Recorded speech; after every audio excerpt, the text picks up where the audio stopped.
नमस्कार दोस्तों, मैं रितेश कुमार उपाध्याय जीएस हब के ऑनलाइन प्लेटफॉर्म पे आप सभी का स्वागत करता हूं। दोस्तों, जो हम इतिहास की सीरीज लेके आए हैं, प्राचीन भारत के इतिहास की सीरीज जो हम लेके क्लास ले रहे हैं, जिसमें हमने अभी तक स्टोन एज ले लिया है। सिंधु घाटी सभ्यता का पहला पार्ट हो चुका है और सेकेंड पार्ट को हम लेके आए हैं यहाँ पे। पहले पार्ट में हमने देखिए क्या क्या बताया था, आपको थोड़ा ब्रीफ बता दे कि सबसे पहले हमने बताया कि सिंधु सभ्यता को सिंधु सभ्यता क्यों कहा जाता है, इसको हड़प्पा सभ्यता कहा जाता है, इसको भारत की पहली नगरीय सभ्यता कहा जाता है, इसको कांस्ययुगीन सभ्यता कहा जाता है। तो इस पे हमने आपको बताया था कि सबसे पहले यह सभ्यता सिंधु नदी के किनारे मिली, इसलिए इसको सिंधु घाटी सभ्यता कहा जाने लगा। बाद में हमने आपको बताया कि इसकी एरिया अगर देखें तो जम्मू कश्मीर में मांडा से लेके दक्षिण में दैमाबाद तक, पश्चिम में सूतकांगेडोर बल्चिस्तान पाकिस्तान के, और पूर्व में आलमगीरपुर तक है। मतलब राजस्थान, हरियाणा, पंजाब, ये सब एरिया इसमें आता है। तो अगर हम कहें कि सिंधु घाटी सभ्यता है तो ज़्यादा सही नहीं होगा। तो हिस्टोरियन ने लोगों ने ये कहा कि जो सबसे पहला शहर खोजा गया है, उसके आधार पे इसका नाम पड़ गया सिंधु घाटी हड़प्पा सभ्यता, क्योंकि पहला शहर जो खोजा गया था वो था हड़प्पा, इसलिए इसको हड़प्पा सभ्यता कहा जाता है। फिर मैंने बताया कि पहला अर्बनाइजेशन है, भारत की पहली नगरीय सभ्यता है। हड़प्पा, मोहनजोदड़ो, चान्होदड़ो, लोथल, बनवाली, धौलावीरा जैसे शहर मिले हैं। तो नगरीय सभ्यता, नगर के फीचर दिखाई दिए। मैंने बताया कि इसके लिए इसको जाना जाता है कि सभी एक प्रकार के नगरों की विशेषताएं देखिए। शहर दो भागों में विभाजित है, पूरब और पश्चिम। पूरब सामान्य लोग रहते हैं, पश्चिम में स्पेसिफिक लोग रहते हैं। किलेबंदी दिखाई देती है, सड़कें चौड़ी होती हैं, सड़कों की सफाई पे ध्यान दिया जाता है, नालियाँ ढकी हुई होती हैं, बड़े बड़े भवन बनाना ये लोग जानते थे। मोहनजोदड़ो से महानगार का मिलना, ये जो फीचर है, ये सब चीज़ें जो दिखाती हैं, इससे एक यूनिकनेस दिखाई देता है इस सभ्यता का। और कांस्ययुगीन सभ्यता भी इसको मैंने बताया था कहा जाता है। क्यों? कि तांबा और टीन दोनों मिला के तीसरी धातु बनाना जानते थे। कांसे की नर्तकी की मूर्तियां मिली हैं। इस प्रकार से हमने पिछली क्लास में आपको सबसे पहले सिंधु घाटी सभ्यता की विशेषता बताई थी।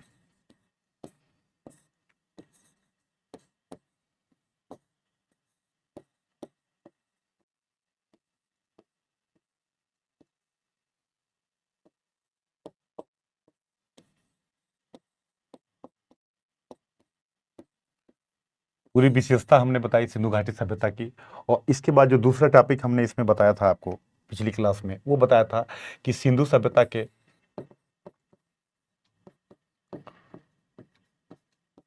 महत्वपूर्ण स्थल।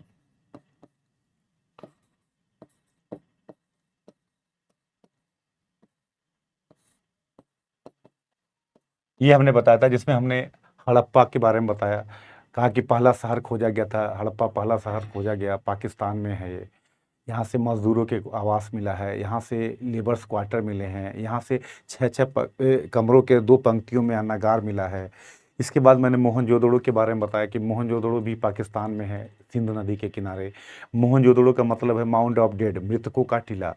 अगर देखा जाए तो यहाँ से जो मोहनजोदड़ो मेन प्लेस रहा, यहाँ पे अगर देखें हम, तो यहाँ से महाअन्नागार, अनाज रखने का एक बड़ा गोदाम मिलता है, जिसको हमने बोला कि अगर आज से तुलना करें तो कोई ना कोई सेंट्रल पावर रहा होगा, जैसे एफसीआई, जैसे आज अनाज को इकट्ठा किया जाता है कि कोई इमरजेंसी आ जाए, कोई आपदा आ जाए, जिसमें व्यक्ति को भोजन की कमी ना हो, तो कहीं ना कहीं यहाँ पर भी कुछ रहा होगा। मोहनजोदड़ो से महाअन्नागार का मिलना, ग्रेट बाथ महास्नानागार का मिलना, पशुपति शिव का साक्ष्य मिलना, कांसे की नर्तकी की मूर्ति मिलना। इस प्रकार से हमने मोहनजोदड़ो, लोथल, चानूदड़ो, इनके बारे में हमने चर्चा करके पूरी चीज़ें हमने बता दी थी कि क्या है, कैसे है। ये हमारी चीज़ें क्लियर हो गई थी। अब दोस्तों, जो हमें देखना है आज आज का जो टॉपिक है हमारा, उसमें ये देखना है सिंधु सभ्यता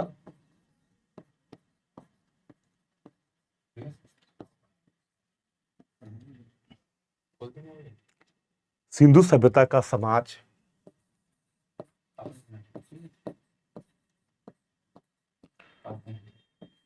अर्थव्यवस्था,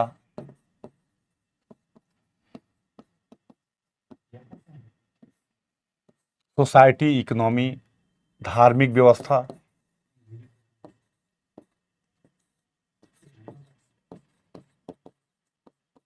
इनको हमें देखना है। पहले पहला टॉपिक हम समाज कैसा था इनका, इनकी इकोनॉमी कैसी थी, इनका रिलीजियस व्यू कैसा था, इसको देखेंगे।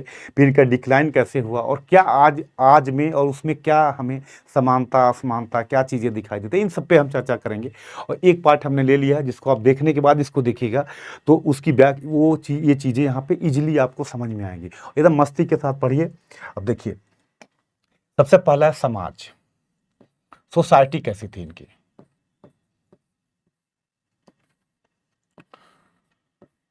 इनका समाज कैसा था। अगर समाज की हम बात करें, सोसाइटी की हम बात करें, तो सबसे पहला पॉइंट ये आता है कि कैसे जानेंगे कि समाज कैसा था। तो पहला पॉइंट, ये जो लिमिटेशन है इंडस वैली का, ये हमेशा याद रखिएगा कि सिंधु सभ्यता को जानने के लिखित और पुरातात्विक दोनों साक्ष्य मिले, मतलब literally evidence and archaeological evidence दोनों हैं, लेकिन अभी तक लिखित साक्ष्य को पढ़ा नहीं जा सका है, अर्थात इनकी लिपि को पढ़ा नहीं जा सका है।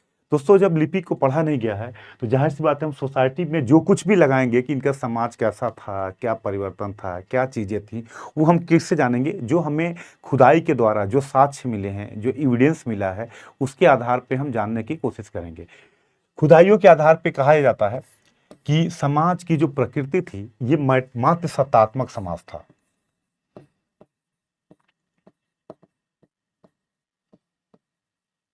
मात्र सत्तात्मक समाज था।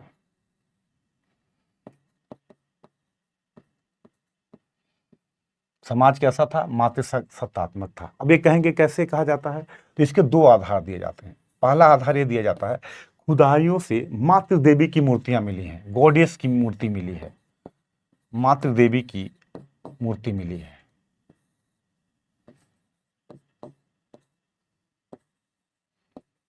अब बताइए, सबसे ज्यादा मातृ देवी की, और मातृ देवी की इमेज एक नहीं कई स्वरूप में मिली है। इनके गर्भ से पौधा निकलते हुए दिखाया गया है, मातृत्व के सूचक रूप में दिखाई देंगे, इनका सौम्य रूप दिखाई देता है, इनका रौद्र रूप दिखाई देता है, अलग अलग उर्वरता की देवी के रूप में जानी जाती हैं। तो एक तो मातृ देवी की मूर्तियों के मिलने से हिस्टोरियन अनुमान लगाते हैं कि शायद महिला प्रधान समाज था। और दूसरा, प्री हड़प्पा में भी महिला प्रधान हमें दिखाई देता है। अब पूर्व हड़प्पा की हम बात करते हैं, पूर्व हड़प्पा में भी हमें महिला प्रधान समाज दिखाई देता है, प्री हड़प्पा काल में भी।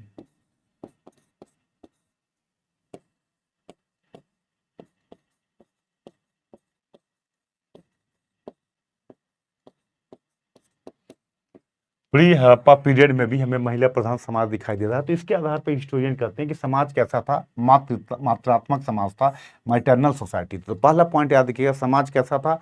मातृ सत्तात्मक था, मतलब महिलाओं की भूमिका समाज में अच्छी थी। अब आप बताओ इस पॉइंट को कहाँ यूज करेंगे ऐसे में? जब ऐसे पूछा जाता है, अगर मान लो महिला पे ऐसे आ जाए और हम लिखें कि हम उस प्राचीन संस्कृति के लोग हैं जहाँ पे प्राचीन काल में ही महिला प्रधान समाज की प्रधानता दिखाई देती है।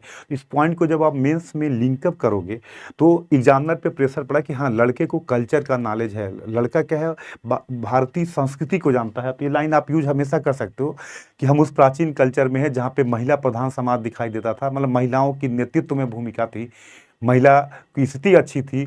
तो आज अगर हम वुमेन इंपावरमेंट की बात करते हैं तो हम उसी परंपरा को आगे बढ़ा रहे हैं। मतलब हम प्राचीन काल से जब देखते हैं तो उस समय भी महिलाओं को एक अच्छी स्थिति में हिंदू सभ्यता में दिखाई देता है। तो समाज कैसा था दोस्तों? मातृ सत्तात्मक समाज था, मतलब महिला प्रधान समाज था। दूसरा पॉइंट अगर हम बात करें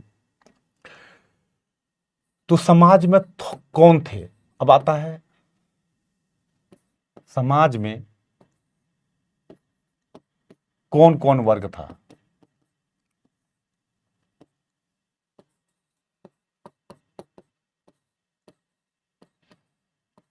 अब यहाँ पे हमारी समस्या ये है कि रिटेन एविडेंस तो मिले नहीं है, तो हम ये नहीं बता सकते कि समाज में किस प्रकार के लोग, क्या विभाजन था। जैसे आज हम कहते हैं कि जाति व्यवस्था, ब्राह्मण, क्षत्रिय, वैश्य, शूद्र, इस प्रकार के समाज था, समाज में किसके क्या कार्य थे, ये तो हम नहीं बता सकते क्योंकि लिखित साक्ष्य नहीं मिला है। लेकिन जो खुदाइयों से जो कुछ मिला है, खुदाई से जो भी साक्ष्य मिला है,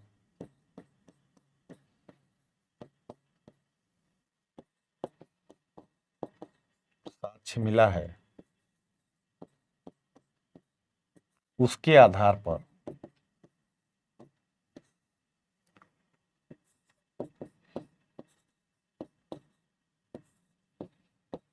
निम्न वर्गों की उपस्थिति दिखाई देती है।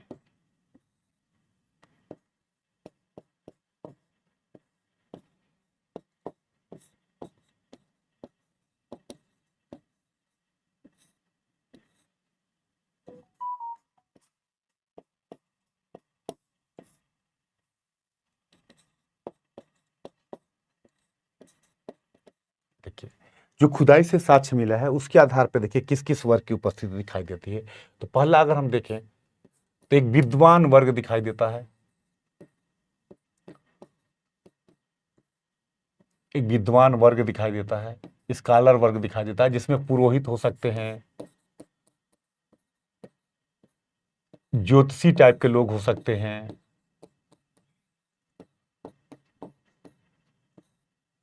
एक विद्वान वर्ग दिखाई देता है। दूसरा अगर हम बात करें तो शासक वर्ग होगा, कोई ना कोई रूलर वर्ग होगा।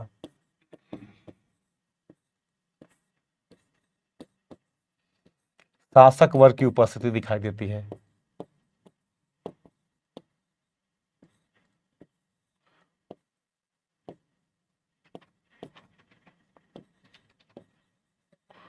एक शासक वर्ग की उपस्थिति, रूलर क्लास दिखाई देता है, क्योंकि हमने पहले ही बताया था कि कोई न कोई एक सत्ता तो थी, एक प्रकार के मेजरमेंट के पैमाने का मिलना, एक प्रकार के शहरी ढांचा का मिलना, एक प्रकार के लिपि का मिलना, ये दिखाता है कि कोई न कोई एक शासक रहा हुआ। तो एक शासक वर्ग क्यों? दूसरा, शासक वर्ग के साक्ष्य की अगर बात करें हम, तो बड़े बड़े किले दिखाई देते हैं, चारों ओर से बाउंड्री दिखाई दे, बड़े बड़े घर दिखाई देते हैं, मार्ग हमने बताया था कि पूरब से पश्चिम जाने के मार्ग नियंत्रित हैं। तो कहीं ना कहीं एक रूलर वर्ग रहा होगा जो शासन या की जिम्मेदारी रहा होगा। इसमें कोई भी हो सकता है, व्यापारी वर्ग भी हो सकता है, पृष्ठ भी हो, मतलब कोई ना कोई एक शासक वर्ग था जो एडमी, मतलब कह सकते हैं कि अधिकारियों का वर्ग था। समाज में कोई ना कोई शासक वर्ग, अधिकारी वर्ग की उपस्थिति दिखाई देती है। तीसरा पॉइंट अगर हम बात करें, तीसरे पॉइंट की अगर हम बात करें तो आप देखोगे, मैंने बताया था कि पिछली क्लास में अगर आप देखो तो मैंने एक चीज बताई थी आपको कि किलों के ऊपर टावर बनाया जाता था और रक्षक वर्ग सुरक्षा करते थे। इसका मतलब कि कोई न कोई रक्षक वर्ग रहा होगा, योद्धा वर्ग रहा होगा, रक्षक वर्ग की उपस्थिति दिखाई देती है, अर्थात योद्धा वर्ग कोई ना कोई रहा होगा, कोई न कोई योद्धा वर्ग रहा होगा। रक्षक वर्ग की उपस्थिति दिखाई देती है, कोई न कोई योद्धा वर्ग रहा होगा जो सुरक्षा से संबंधित रहा हो। तो मतलब शासक वर्ग, जिसको आगे हम कहते हैं छत्री के रूप में जानते हैं, जो रक्षा करने वाले लोग होते थे, तो कोई न कोई रक्षक वर्ग था, शासक वर्ग की उपस्थिति दिखाई देती है। तीसरा अगर हम बात करें, व्यापारी वर्ग था ही, व्यापार होते थे, व्यापारी वर्ग था ही, व्यापारी वर्ग की भी उपस्थिति दिखाई देती है। हड़प्पा, मोहनजोदड़ो, इन जगहों से व्यापार के साक्ष्य मिलना, मतलब एक व्यापारी जौहरी का एक कहते कि एक बिल्डिंग मिली है जो जौहरी का आवास है, जिसमें वॉश बेसिन, डबल स्टोरी मकान, इस तरीके की सुविधाएं दिखाई देती है। मतलब एक बड़ा व्यापारी वर्ग की उपस्थिति दिखाई देती है। इसके अलावा चौथा अगर हम बात करें तो शिल्पकार वर्ग भी था।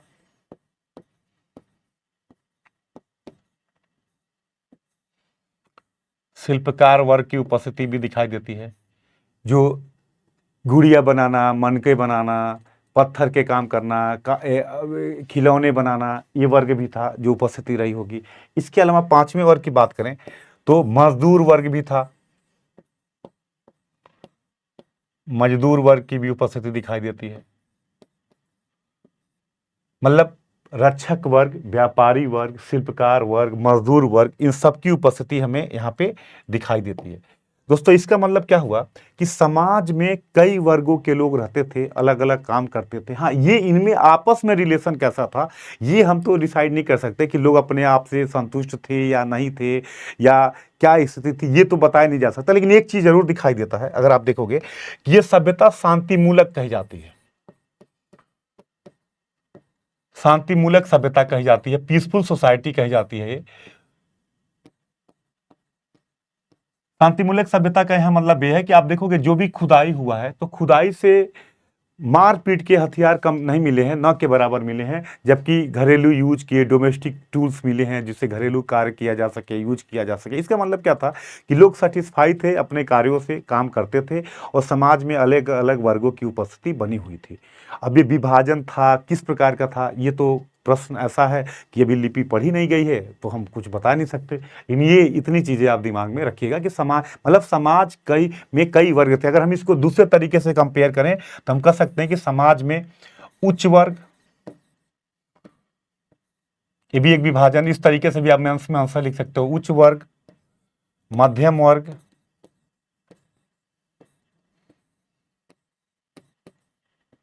और निम्न वर्ग, तीनों की उपस्थिति दिखाई देती है। अगर ऐसे मेंस में लिखना हो तो ऐसे भी लिख सकते हैं कि सिंधु सभ्यता के समाज में खुदाइयों से जो चीजें मिली हैं उसके आधार पे हम कह सकते हैं कि तीनों वर्गों की उपस्थिति दिखाई देती है। अब आप बात करोगे उच्च वर्ग में कौन थे, तो अगर इस तरीके से हम देखें तो उच्च वर्ग की अगर हम बात करें तो उच्च वर्ग में हम दिखा सकते हैं कि उच्च वर्ग में कौन होगा। उच्च वर्ग में शासक वर्ग रहे होंगे, बड़े बड़े व्यापारी रहे होंगे, शासक वर्ग रहा होगा, पुरोहित रहे होंगे, ये लोग उच्च वर्ग में होंगे। मिडिल क्लास में शिल्पकार हो गए,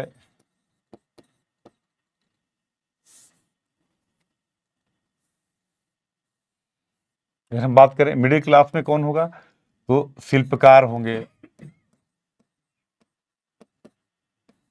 डॉक्टर होंगे। अब आप कहोगे डॉक्टर मैं क्यों कर रहा हूं, क्योंकि शल्य चिकित्सा की जानकारी मिलती है। सर्जरी करते, सर्जरी की जैसे साक्ष्य मिले हैं, सर्जरी होते थे तो यह वर्ग भी रहा होगा, पढ़ा लिखा वर्ग रहा होगा जो ये सब काम करता होगा। तो शिल्पकार, डॉक्टर, ये सब लोग उच्च मध्यम वर्ग के लोग होंगे। और निम्न वर्ग में मजदूर हो गए, जो मजदूर टाइप के लोग थे। तो मतलब ये तीनों वर्गों की उपस्थिति, तो आज का समाज अगर देखें तो आज का जैसे समाज है उस आधार पे समाज यहाँ पर भी दिखाई देता है। बस ये है कि विभाजन किस आधार पे था ये हम क्लियर बता नहीं सकते, लेकिन समाज में अलग अलग वर्गों की उपस्थिति थी। एकदम कूल होकर समझिएगा। अब कहोगे साक्ष्य, तो सर्जरी के भी शास्त्र मिले, मतलब डॉक्टर जैसा वर्ग रहा होगा। व्यापारी के साक्ष्य आपको मिलते ही मिलते हैं। आप कहोगे लेबर्स क्वार्टर मिले हैं हड़प्पा में, छोटे छोटे मजदूर आवास मिले हैं।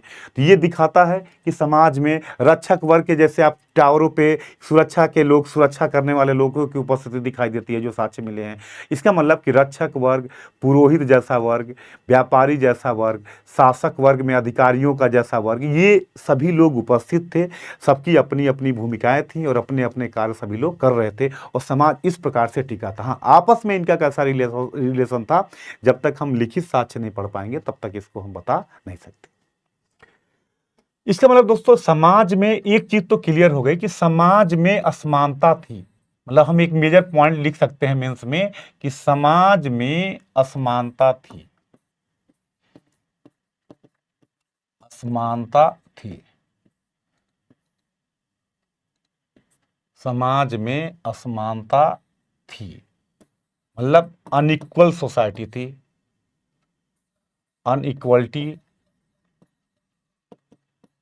थी, समाज में अनइक्वलिटी थी, असमानता थी। और ये असमानता किस आधार पे क्लियर है, तो आर्थिक आधार पे तो कंफर्म थी। आर्थिक आधार पे तो हम क्लियर कर सकते हैं कि आर्थिक आधार पे असमानता थी। क्यों कि बड़े घरों का मिलना, छोटे घरों का मिलना, घरों में अलग अलग चीज़ों का मिलना, ये दिखाता है कि समाज में इकोनॉमिक बेस पे तो अनइक्वलिटी थी।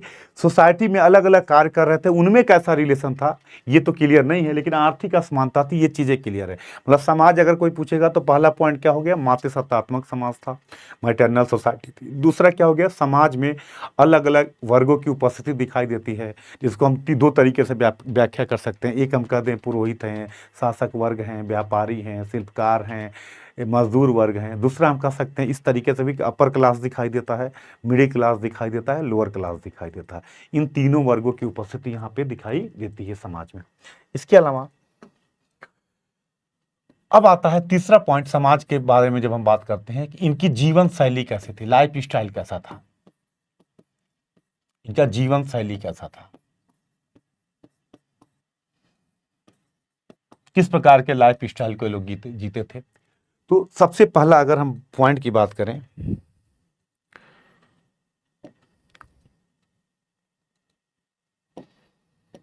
तो इनके लाइफ स्टाइल में पहला याद रखिएगा कि अगर देखा जाए तो सबसे पहले आता है जीवन शैली में किस प्रकार का खान पान रहा हुआ। तो वेजिटेरियन नॉन वेजिटेरियन दोनों माने जाते हैं। ये शाकाहारी भी थे शाकाहारी भी थे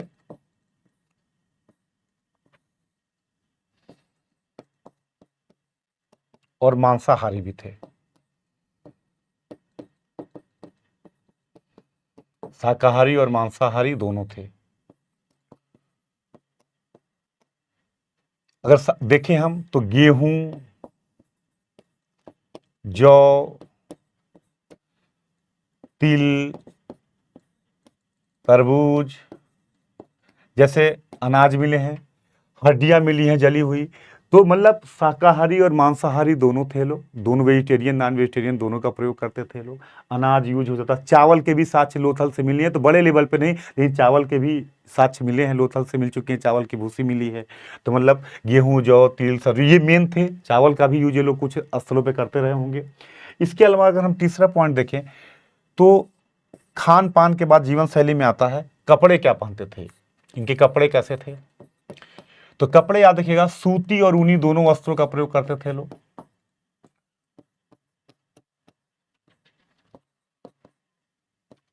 ऊनी दोनों वस्त्रों का प्रयोग करते थे, मतलब वूलन और कॉटन दोनों कपड़ों का प्रयोग करते थे लोग।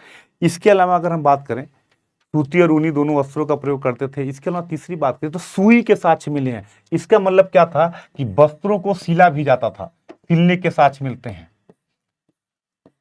सुई के साक्ष्य मिले हैं, मतलब वस्त्रों को सिला जाता होगा।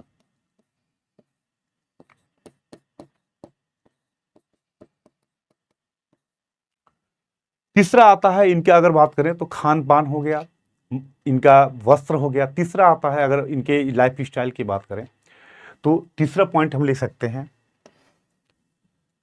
मनोरंजन कैसा था इनका, एंटरटेन किससे होते थे। मनोरंजन की बात करें अगर तो इनका मनोरंजन में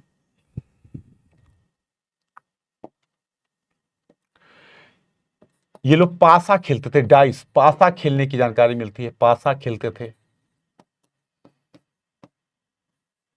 मनोरंजन के लिए। पशुओं की दौड़,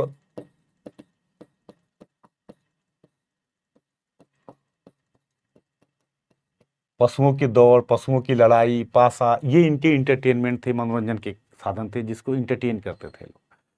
इसके अलावा अगर हम बात करें तो समाज में चौथा पॉइंट अगर हम देखें तो समाज में शवों को दफनाया और जलाया दोनों जाता था। शवों का दाह संस्कार,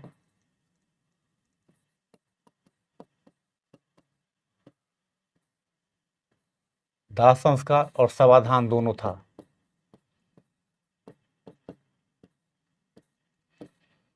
दोनों प्रक्रियाएं थी, मतलब शवों को जलाया भी जाता था और शवों को दफनाया भी जाता था। अगर आप देखें तो पूर्ण समाधान भी मिला है, पूर्ण समाधान के साक्ष्य मिलते हैं।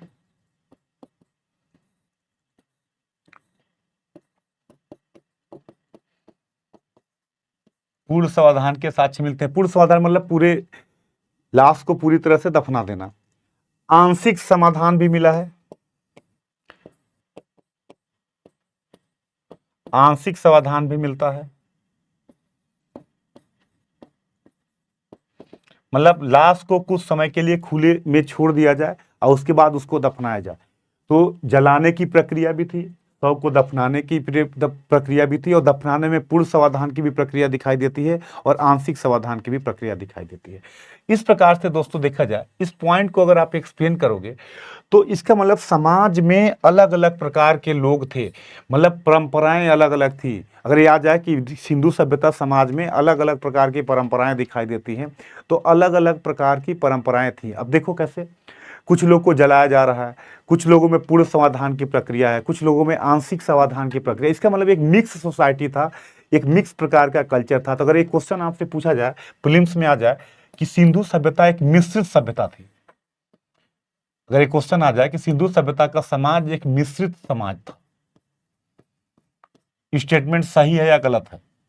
एक मिक्स सोसाइटी थी, मिश्रित समाज था। तो आप बता सकते हैं कि नहीं बता सकते हैं कि ये एक अलग परंपरा कैसे, अलग अलग प्रकार के लोगों का मिलना, अलग अलग प्रकार के शव को जलाने का, आंशिक समाधान, पूर्ण समाधान, ये प्रक्रियाओं का दिखाई देना, ये दिखाता है कि समाज में अलग अलग प्रकार के लोग रहे होंगे, अलग अलग प्रकार की प्रक्रियाएं रही होंगी, और इस प्रकार से चीज़ें की जाती थी। क्लियर? तो ये आता है समाज, मतलब समाज जब भी पूछेगा तो आपको ये फ्रेम दिमाग में रखना है। किसी भी प्रकार का समाज पूछता है कि समाज कैसा था, समाज कैसा था, मातृ सत्तात्मक था कि पितृ सत्तात्मक था, पैटर्नल, मतलब विच टाइप ऑफ सोसाइटी, किस प्रकार का समाज था, समाज में वर्ग कौन कौन से थे, वर्गों की उपस्थिति। अभी जब आगे पढ़ते हैं तो कहते हैं वर्ण व्यवस्था, जाति व्यवस्था थी कि नहीं थी, तो यहाँ वर्ग कौन कौन से थे, इनके कार्य क्या थे, इनका मनोरंजन क्या था, इनका मनोरंजन, इनका खान पान, इनका कपड़ा, ये सब चीजें क्या थी, मतलब कह सकते हैं कि जीवन शैली इनकी कैसी थी,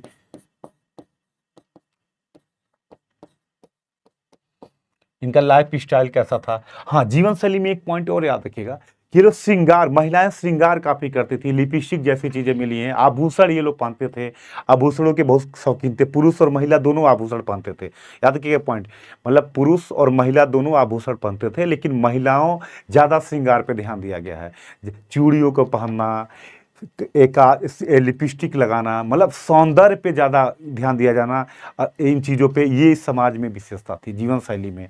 तो जीवन शैली में शाकाहारी, मांसाहारी, आभूषणों का पहनना, ऊनी और सूती कपड़ों का पहनना, मनोरंजन में पासा खेलना, पशुओं की दौड़ करना, ये सब इनका तरीका था।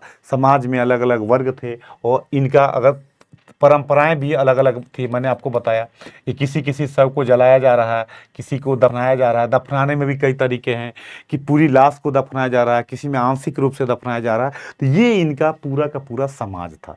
जब भी पूछेगा इंडस वैली समाज, तो इतने पॉइंट अगर आप बताते हैं, अगर ऑप्शनल वाले भी आप होंगे, अगर इतने पॉइंट बताते हैं, तो आपका लगभग लगभग टॉपिक में पूरा टॉपिक आपके क्लियर हो गए। और फिर अब कहाँ से क्या मिला, तो पिछली क्लास में हमने बताया लेबर्स क्वार्टर का मिलना, बड़े मकान छोटे मकानों का मिलना, स्ट्रक्चर में अंतर दिखाई देना, ये सब क्या दिखाता है कि समाज में असमानता थी, अलग अलग वर्ग कार्य करने वाली चीज़ें। अगर कोई मान लो गुड़िया मिली है, इसका मतलब गुड़िया बनाने वाले लोग रहे होंगे, एक अलग शिल्पकार वर्ग रहा होगा। ये जो चीज़ें हैं, इनके आधार पे हम अनुमान लगाते हैं। मिट्टी के बर्तन मिले हैं, तो बर्तन बनाने वाले कुंभकार जैसे वर्ग की उपस्थिति रही होगी, तो ये कुंभकार वर्ग भी रहा होगा, क्योंकि बर्तनें मिली हैं, मिट्टी के बर्तन बनाए जाते थे, चित्रकारी की जाती थी उस पे, चाक भट्ठी मिले हैं जिसपे बर्तन बनाया जाए। तो ये जो चीज़ें हैं, ये दिखाता है कि समाज में अलग अलग प्रकार की उपस्थिति थी, अलग अलग अलग प्रकार के लोग थे, और इस प्रकार से एक विविधतापूर्ण समाज, एक मिक्स सोसाइटी इंडस वैली में दिखाई हमें देता है। Point clear?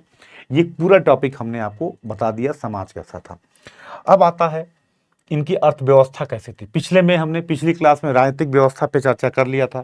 हमने बताया था कि राजनीतिक व्यवस्था के बारे में बताया था कि कौन था, ये तो क्लियर नहीं है, लेकिन इतना जरूर हम कह सकते हैं कि एक शासक वर्ग की उपस्थिति यहाँ पे दिखाई देती है। ये चीज़ें कन्फर्म है। अब आता है दूसरा पॉइंट, हम यहाँ देखें इनकी अर्थव्यवस्था कैसी थी, इकोनॉमी कैसी थी।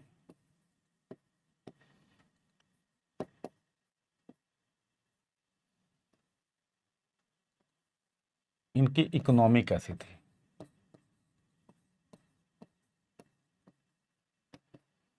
इनकी इकोनॉमी कैसी थी, ये एक बड़ा क्वेश्चन है कि किस प्रकार की अर्थव्यवस्था थी इनकी। अगर हम इकोनॉमी की बात करें कि अर्थव्यवस्था इनकी कैसी थी, क्या था, तो वही मेन चीज़ है, जो खुदाइयों से जो चीज़ें मिली हैं, उन्हीं के आधार पे हम अनुमान लगाएंगे कि किस प्रकार का समाज था, किस प्रकार की सोसाइटी थी, कैसा चीज़ें थी, ये हम अनुमान लगाने की कोशिश करेंगे। अगर दोस्तों हम अनुमान लगाएं समाज के बारे में, एक जनरल आइडिया लें, तो कुछ चीज़ें हमें क्लियर हो जाती हैं। पहला कि अर्थव्यवस्था में प्राथमिक क्षेत्र था, प्राइमरी सेक्टर था।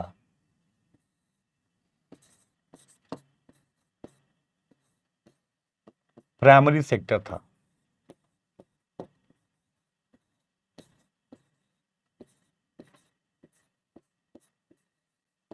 समाज में प्राइमरी सेक्टर था, प्राथमिक क्षेत्र था। अब आप कहोगे कैसे था, अब देखिए मैं प्रूव करके बताता हूं।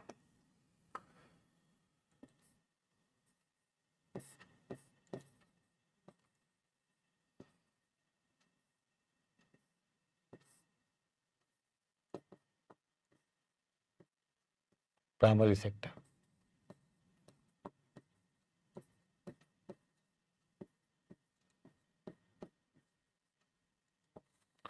अगर हम प्राइमरी सेक्टर की बात करें दोस्तों, तो कृषि और पशुपालन दो चीजें आती हैं प्राइमरी सेक्टर में। एक होता है एग्रीकल्चर, दूसरा होता है पशुपालन।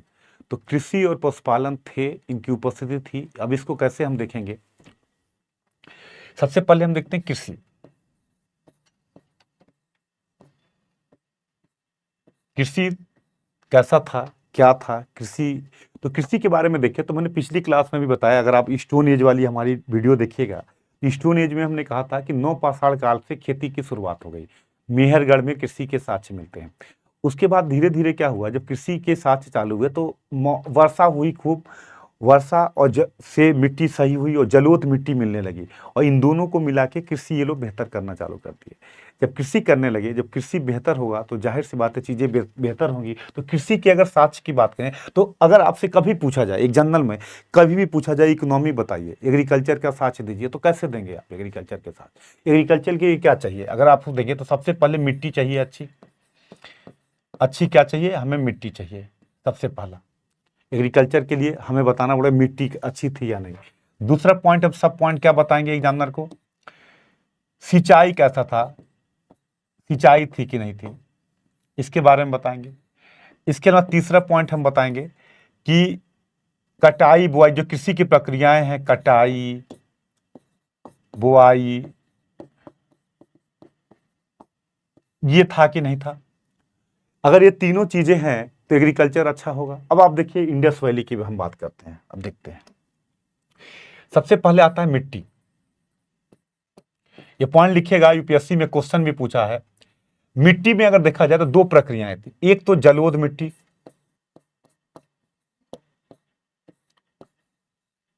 नदियों के द्वारा लाया बहाव के द्वारा जो लाया गया, तो जलोढ़ मिट्टी व एलुअल सॉइल वैसे ही उपजाऊ होता है। प्लस अगर हम बात करें तो वर्षा के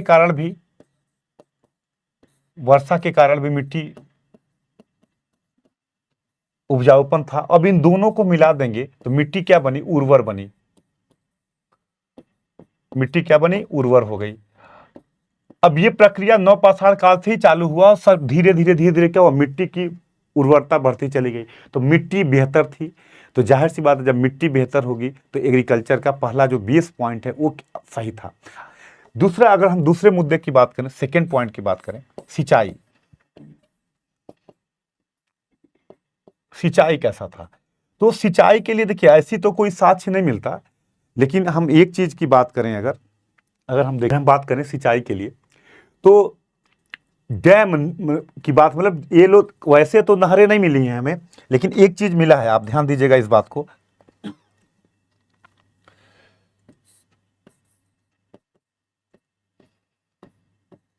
अगर बात करिएगा सिंचाई के लिए तो एक चीज याद रखिएगा कि जल का स्टोर किया जाता था, जल को संचित किया जाता था।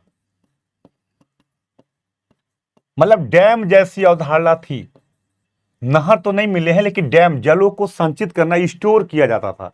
जल को कि वर्षा ना हो तो पानी का यूज कैसे किया जाए, तो गड्ढे बड़े बड़े मिले हैं, इसकी अवधारणा हमें दिखाई देती है। मतलब जल को संचित करके लोग सिंचाई करते थे, accumulate of water, accumulation of water करके ये लोग क्या करते थे, सिंचाई करते थे। सिंचाई ये लोग करते थे। तो इसका मतलब क्या था कि सिंचाई की सुविधा थी। अब मिट्टी अच्छी है, सिंचाई अच्छा हो रहा है। अब आता है खेतों के लिए जुताई कैसे हो, तो मैंने आपको बताया था कालीबंगा से, अगर आपको याद होगा पिछली क्लास में हमारे, उस वीडियो को जरूर पढ़िएगा। ये पूरा मेंस व्यू है और पूरा प्री व्यू है, प्री कम मेंस का दोनों व्यू आपको मिल जाए। मतलब इसके बाद अगर आप ऑप्शनल भी पढ़ते हो तो आपको जरूरत किसी की नहीं। अगर ये दोनों वीडियो आपने देख लिया तो इंडस वैली में इससे बाहर कुछ नहीं मिलेगा आपको। चाहे ऑप्शनल वाले जो भी जो लोग बैठे हैं उनके लिए भी मैं ये कह रहा हूं कि आप अगर कायदे से देखिए मेंस कैसे लिखा जाता है। पहले मैंने क्या बताया, मिट्टी बताई, फिर मैंने क्या बताया, सिंचाई के साधन क्या थे। अब आता है कि भाई सिंचाई है, अब कैसे होगा, तो हल की जानकारी थी, क्योंकि खिलौनों के रूप में हल का साक्ष्य मिला है। खिलौने के रूप में अगर हम बात करें तो हल का साक्ष्य हमें दिखाई देता है, हल की जानकारी थी। अब चूंकि इस सभ्यता को लोहे की जानकारी थी नहीं, तो लोहे के हल तो नहीं मिले हैं, लेकिन ये कहा जा सकता है कि लकड़ी के हल रहे होंगे जो सड़ गए, लेकिन ये था कि हल की जानकारी थी। और इसका सबसे बड़ा साक्ष्य है कालीबंगा से जुते हुए खेत का साक्ष्य मिलना। कालीबंगा से जुते हुए खेत का साक्ष्य मिलना, जुते हुए खेत का साक्ष्य मिला है कालीबंगा से। ये क्लियर कर देता है कि खेतों की जुताई होती थी, हल रहा होगा, लकड़ी के हल रहे होंगे, और जब ये होगा तो जाहिर सी बात है कृषि अच्छी होगी। पत्थर के औजार, पत्थर या धातु के औजारों से कुटाई की जाती थी, अनाज को निकाला जाता था। उस प्रकार के औजार मिले हैं पत्थर या धातु के, जिससे कुटाई की जाती थी, अनाजों को निकाला जाता था। मतलब कृषि के औजार मिले हैं, कृषि के औजार मिले हैं। मतलब कृषि की चारों प्रक्रियाएं साक्ष्यों के आधार पर दिखाई देती हैं। मिट्टी बेहतर थी, सिंचाई के लिए व्यवस्था की जाती थी, हल जैसी आकृतियां मिली हैं, मतलब जुताई होती थी खेतों की, पत्थर या धातु के हथियार औजारों से कुटाई की जाती थी, अनाज निकाला जाता था। तो ये जब चारों प्रक्रिया होगी तो कृषि अच्छी ही होगी। और कृषि अच्छी का प्रभाव क्या है? अन्नागार का मिलना, अन्नागार का मिलना। देखिए पूरा मेंस का व्यू है, अन्नागार, ग्रेनरी का मिलना। अब जब ग्रेनरी मिला है तो ग्रेनरी क्या है आप भी बताइए। जब खाने से बचेगा तब तो आप स्टोर करोगे। अगर समाज में हर शहर से अन्नागार मिला है तो इसका मतलब क्या था कि कहीं न कहीं कृषि अच्छी होगी। मतलब गांव और शहर दोनों की उपस्थिति दिखाई देती है, क्योंकि शहरों में लोग खेती तो कर नहीं रहे थे, व्यापारी थे, शिल्पकार थे, डॉक्टर जैसे लोग रहे होंगे, लेकिन खाना तो सभी लोग खाएंगे। इसका मतलब सरप्लस खेती था, और हर शहर से अन्नागार का मिलना यह दिखाता है कि कृषि अच्छी थी। फसलों में अगर हम बात करें तो गेहूं, जौ, तिलहन, सरसों, तरबूज जैसे फसल मिलते हैं। चावल के भी साक्ष्य मिले हैं लोथल से, हमने आपको बताया था पिछली क्लास में, चावल के भी साक्ष्य मिले, लेकिन मेन था गेहूं और जौ, जो मेन अगर देखा जाए फसल। तो इस प्रकार से फसलें मिली हैं। कृषि अच्छी थी, कृषि की प्रक्रियाएं अच्छी। जब कृषि अच्छी होगी तभी नगरीकरण भी होगा, क्योंकि बिना खाए तो शहर बनेंगे नहीं। जो लोग प्राइमरी सेक्टर में काम नहीं भी कर रहे हैं तो उनको भी तो नीड है ना, बिना खाना खाए तो करेंगे नहीं। इसका मतलब ये चीजें यहाँ पे दिखाई देती हैं। अब अगर हम बात करें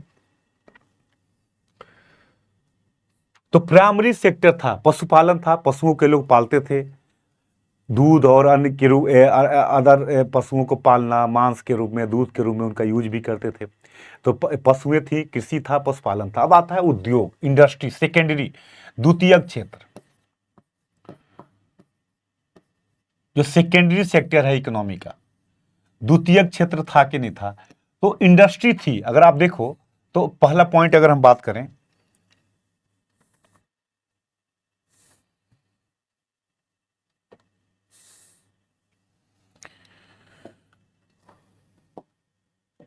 तो इंडस्ट्री थी, उद्योग था।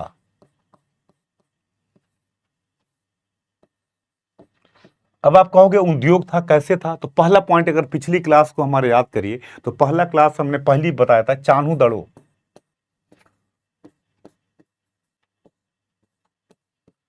चान्हू दड़ो से मनके बनाने के, या औद्योगिक शहर था, मनके बनाने के कारखाने मिले हैं, गुड़िया बनाई जाती थी। तो इसका मतलब अलग अलग वर्ग रहता, इंडस्ट्री थी।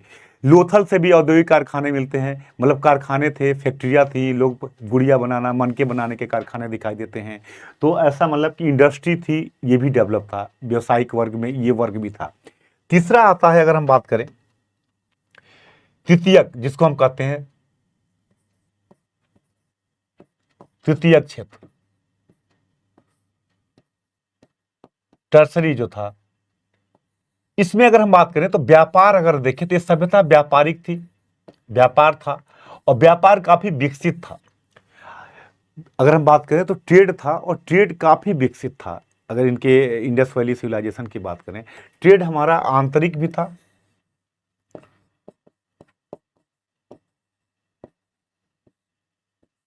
और ट्रेड बाह्य भी था। बाहर से भी करते थे लोग, बाहर से भी ट्रेड था, और इंटरनल ट्रेड भी था, दोनों ट्रेड था। अब आप देखो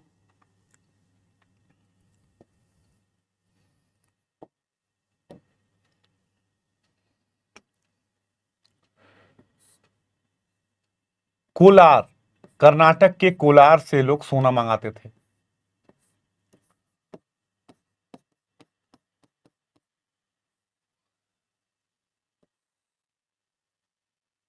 खेतड़ी, राजस्थान में आज भी तांबे की खाने हैं, यहां से तांबा मंगाते थे। अफगानिस्तान,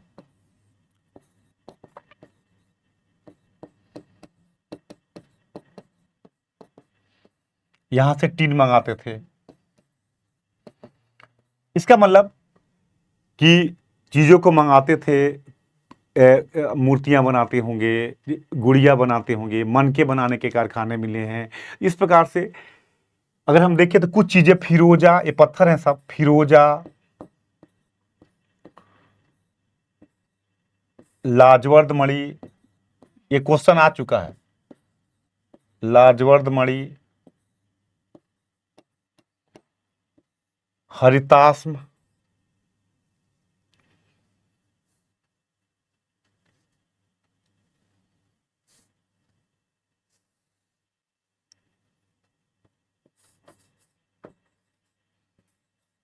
हरिताश्म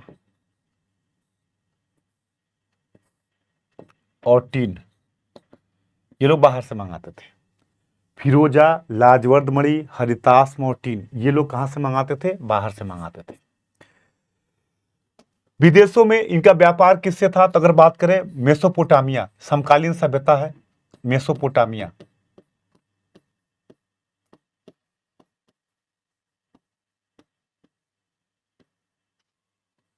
मध्य एशिया के जो थे, यहां से इनके व्यापार थे, विदेशी व्यापार भी था। अब कहोगे इसको प्रूव कैसे करेंगे? आपके दिमाग में आएगा कि यहां से कैसे प्रूव होगा, ये कैसे पॉइंट को प्रूव करेंगे? तो सबसे पहला पॉइंट, मेसोपोटामिया में सिंधु सभ्यता के मुहरे, सिंधु सभ्यता के समान दिखाई देता है, और हड़प्पा, मोहनजोदड़ो, लोथल में मेसोपोटामिया के समान दिखाई देते हैं। तो इसका मतलब क्या था कि दोनों में आदान प्रदान रहा होगा। दूसरा अगर देखें तो मेसोपोटामिया के अभिलेखों में सिंधु सभ्यता को मेलुहा कहा गया है। मेलुहा, ये यूज वर्ड हुआ, वहां के लेखों में इंडस वैली को मेलुहा कहा गया है, यह वर्ड यूज किए गए हैं।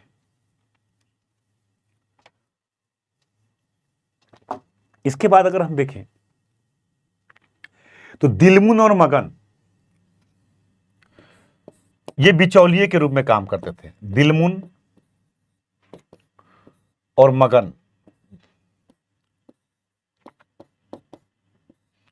यह दोनों बिचौलिए के रूप में काम करते थे। दिलमुन और मगन क्या थे? बिचौलिए के रूप में काम करते थे। दिलमुन वर्तमान का बहरीन द्वीप, बहरीन द्वीप, और मगन बल्चिस्तान वाला एरिया।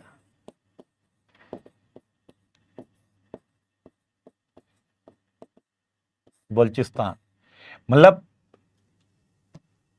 ये बिचौलिए के रूप में काम करते थे, दोनों के बीच में यहां से व्यापार होता था। अब आप देखो कुछ और साक्ष्य मैं आपको दिखाता हूं। तो लोथल से, अगर आप पढ़े होंगे, लोथल से हमने बताया था पिछली वीडियो में कि लोथल से डॉकयार्ड का मिलना,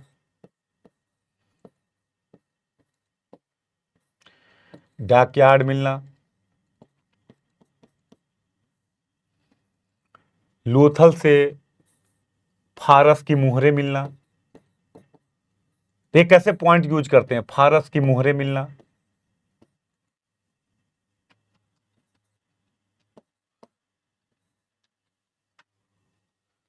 कालीबंगा से बेलनाकार मुहरें मिलना। ये दिखाता है कि विदेशों से व्यापार था, आदान प्रदान करते थे लोग, ट्रेड था, ये सभ्यता ट्रेड पे टिकी हुई थी।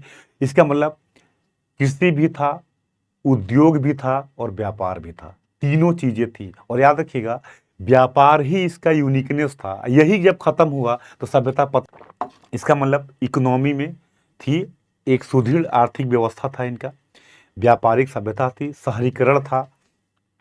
अगर आप देखें तो अब इनको प्रमाणिकता के लिए देखिए मुहरों का मिलना,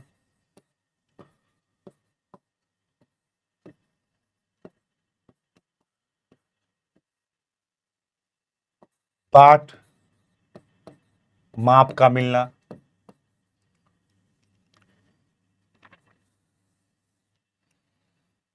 मेजरमेंट के पैमाने मतलब बाट और माप का मिलना।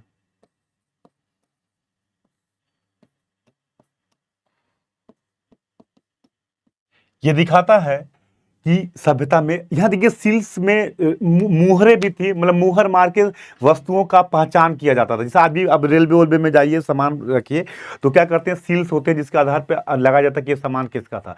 ये सील्स था, लेकिन हाँ अभी भी इकोनॉमी में बार्टर सिस्टम दिखाई देता है।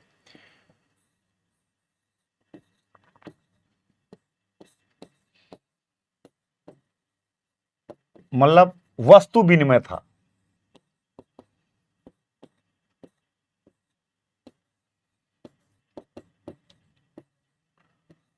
वस्तुओं के बदले आदान प्रदान होता था, वस्तु विनिमय था। आप दीजिए सामान, हम दे सामान, सामानों का आदान प्रदान हो, एक्सचेंज था। अभी भी मुद्रा वाली व्यवस्था दिखाई नहीं देती। वस्तु विनिमय के आधार पे एक्सचेंज होता था, और ये एक्सचेंज सेंटर होते थे जहाँ पे लोग सामान, जैसे दिलमुन और मगन मैंने बताया, मोहनजोदड़ो से उधर से सॉरी मेसोपोटामिया से सामान आ रहा है, यहाँ से जा रहा है, दोनों एक दूसरे को क्या कर रहे हैं, एक्सचेंज कर रहे हैं। तो एक्सचेंज सेंटर के रूप में, वस्तु विनिमय के रूप में व्यापार होता था। थल और जल दोनों मार्ग से व्यापार करते थे ये लोग, थल और जल।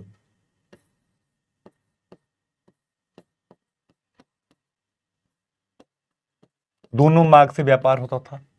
पशुओं का भी यूज होगा, गाड़ियों को चलाने में यूज करते होंगे। तो इस प्रकार से व्यापार इनका एक सक्षम था, और सभ्यता ट्रेड पे ही टिकी थी, व्यापार पे ही टिकी हुई थी। तो जब भी इकोनॉमी पूछेगा, ये फ्रेम दिमाग में रखिएगा, जब भी आता है अर्थव्यवस्था के बारे में, जब भी पूछा जाएगा आपसे, ये ऑप्शनल वालों के लिए भी मैं बता रहा हूँ, जीएस के लिए, दोनों के लिए, चाहे जैसे पूछे आपको लिखना है, चाहे आपकी कोई भी किताब पढ़िए, आपको मिलेगा यही। इसलिए एक बार अगर आप कंसंट्रेट होकर समझ लिए तो चीज़ें आपकी अपने आप क्लियर हो जाएगी।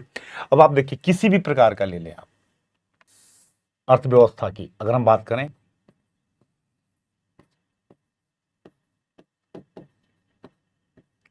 तो सबसे पहले तीनों अर्थव्यवस्था के क्षेत्र बताइएगा, और फिर व्यापार को बेहतर तरीके से आपको बताना, क्योंकि ये सभ्यता किस पे टिकी है, व्यापार पे। व्यापार आंतरिक रूप से कहाँ से क्या मंगाते थे, बाह्य रूप से क्या मंगाते थे, इसके अलावा मुद्रा का प्रयोग था या नहीं था, वस्तु विनिमय था, एक्सचेंज सेंटर, बिचौलिए, मीडिएटर, दिलमुन और मगर बिचौलिए के काम करते थे। तो इनको बताना है, साक्ष्य देना है कि लोथल से फारस की मोहरों का मिलना, कालीबंगा से बेलनाकार मोहरों का मिलना, ये सब क्या दिखाता है कि व्यापार था, ट्रेड था, और सभ्यता ट्रेड पे टिकी हुई थी। Point clear. ये हो गया पूरा का पूरा इकोनॉमी। मतलब तीनों क्षेत्र बताइए, प्राथमिक क्षेत्र बताइए, द्वितीयक क्षेत्र बताइए, तृतीयक क्षेत्र बताइए। प्राथमिक क्षेत्र में कृषि बताइए, कृषि एकदम मतलब लगे एग्जामिनर को लगे कि लड़का मौलिक रूप से पढ़ा है। कृषि के लिए सबसे पहले मिट्टी चाहिए, तो मिट्टी कैसी थी बताइए, सिंचाई की व्यवस्था कैसी थी, हल औजार कैसे थे, कटाई बुआई कैसे होती थी, अनाज कौन कौन से मिले हैं, और साक्ष्य सबसे बड़ा है अन्नगार था, उसको बताइए। इसके बाद पशुपालन, इसके बाद उद्योग थे, चान्हू इनका औद्योगिक शहर कहा जाता है, लोथल से भी औद्योगिक कारखाने मिले हैं। ये दिखाता है कि उद्योग था, इंडस्ट्री भी थी, और तीसरा व्यापार तो था ही, व्यापारिक सभ्यता के रूप में हम जानते हैं, ट्रेड था। इन तीनों पहलू को यहाँ पे आपको बताना है, तब जाके चीज़ें आपकी क्लियर होंगी और चीज़ें समझ में आएंगी। Point clear. अब आइए, तो मैंने क्या बता दिया, समाज बता दिया, अर्थव्यवस्था बता दिया। इनमें किसी को कोई डाउट? क्लियर।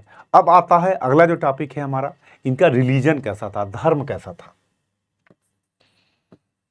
ये पूरा याद रखिएगा। ये आज की क्लास, पिछली वाली क्लास में तो हमने फैक्चुअल इंफॉर्मेशन दिया, आज कैसे एक्सप्लेन किया जाए और आंसर कैसे लिखा जाए इतिहास में, वो पॉइंट को हम बता रहे हैं, और एक एक पॉइंट को बता रहे हैं। इसलिए इसको पढ़ने के बाद आप केवल क्वेश्चन लगाइए तो भी आपका काम चल जाएगा, क्योंकि जो भी फैक्ट है, जो भी मटेरियल है, लगभग कोशिश है हमारी कि दोनों दे दी जाए, और जहाँ ज़रूरत होगी हम आपको पीडीएफ के रूप में भी प्रोवाइड कराएंगे।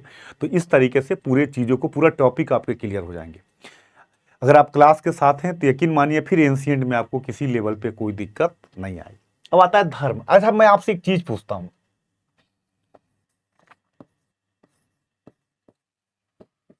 अगर आपसे पूछा जाए धर्म आप क्या करते हो, धर्म अगर पूछा जाए कि कैसे, क्या क्या लिखा जाए इसमें, क्या समझा जाए, तो सबसे पहला आता है कि आप पूजा क्यों करते हो, किसी देवता को क्यों मानते हो। तो दो ही तरीका, दो ही कारण होता है मानने का। एक होता है जो व्यक्ति चाहता है मुझे मोक्ष की प्राप्ति हो जाए, एक चाहता है व्यक्ति कि भगवान जो हमारे जीवन के हर्डल हैं, जो जो प्रॉब्लम है, उनको रिमूव किया जाए। लाइफ के जो हर्डल हैं वो दूर हो, जीवन हमारा क्या हो, सुखमय हो। तो इनका उद्देश्य क्या था वर्शिप का, प्रैक्टिस किस रूप में करते थे, ये तो हम नहीं क्लियर बता सकते क्योंकि लिखित साक्ष्य नहीं मिले हैं, रिटन एविडेंस नहीं मिला है। लेकिन यार दोस्तों एक चीज़ तो क्लियर है, मतलब एक चीज़ तो कन्फर्म है और एक क्लियर है कि ताबीज का मिलना, मतलब जो साक्ष्य मिले हैं उसके आधार पर लगता है कि भी लाइफ के हर्डल को दूर करना चाहते थे। जो जीवन की बाधाएं हैं उनको कैसे दूर किया जाए, यही इनका भी लक्ष्य रहा होगा, अनुमान लगाएं। लेकिन अगर दो तीन चीजें देखें तो ये बहुदेववादी भी दिखाई देते हैं,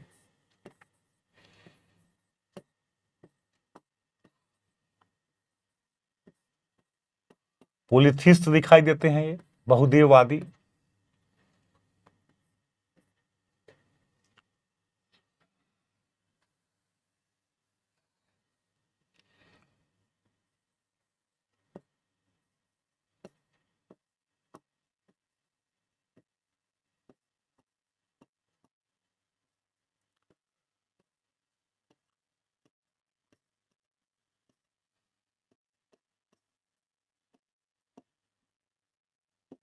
पोलिथिस्ट भी दिखाई देते हैं, बहुदेववादी दिखाई देते हैं। ये नेचर वर्शिप था, प्रकृति पूजक थे।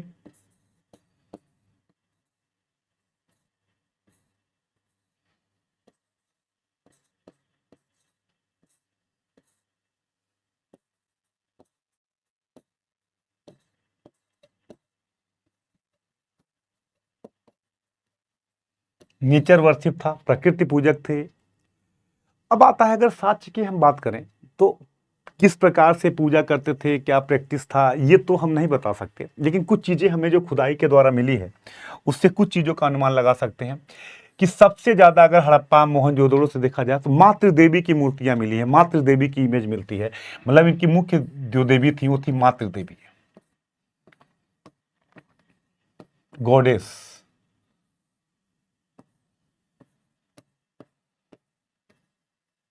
मुख्य देवी थी, मातृ देवी थी।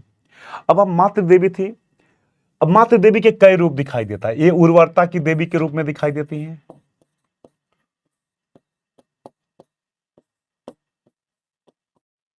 इनके वोम्ब से, गर्भ से एक पौधा निकलते हुए दिख रहा है। इनके एक ऐसा मूर्ति मिली है जिसमें गर्भ से मातृ देवी के पौधा निकलते हुए दिखाई देता है। इसका मतलब ये उर्वरता की देवी रही होंगी। ये मातृत्व की भी देवी थी।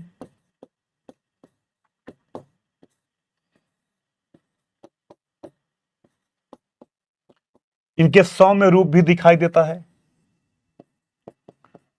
इनका सौम्य रूप भी दिखाई देता है और इनका कठोर रूप भी दिखाई देता है। मूर्तियों में ये सब दिखाई देता है।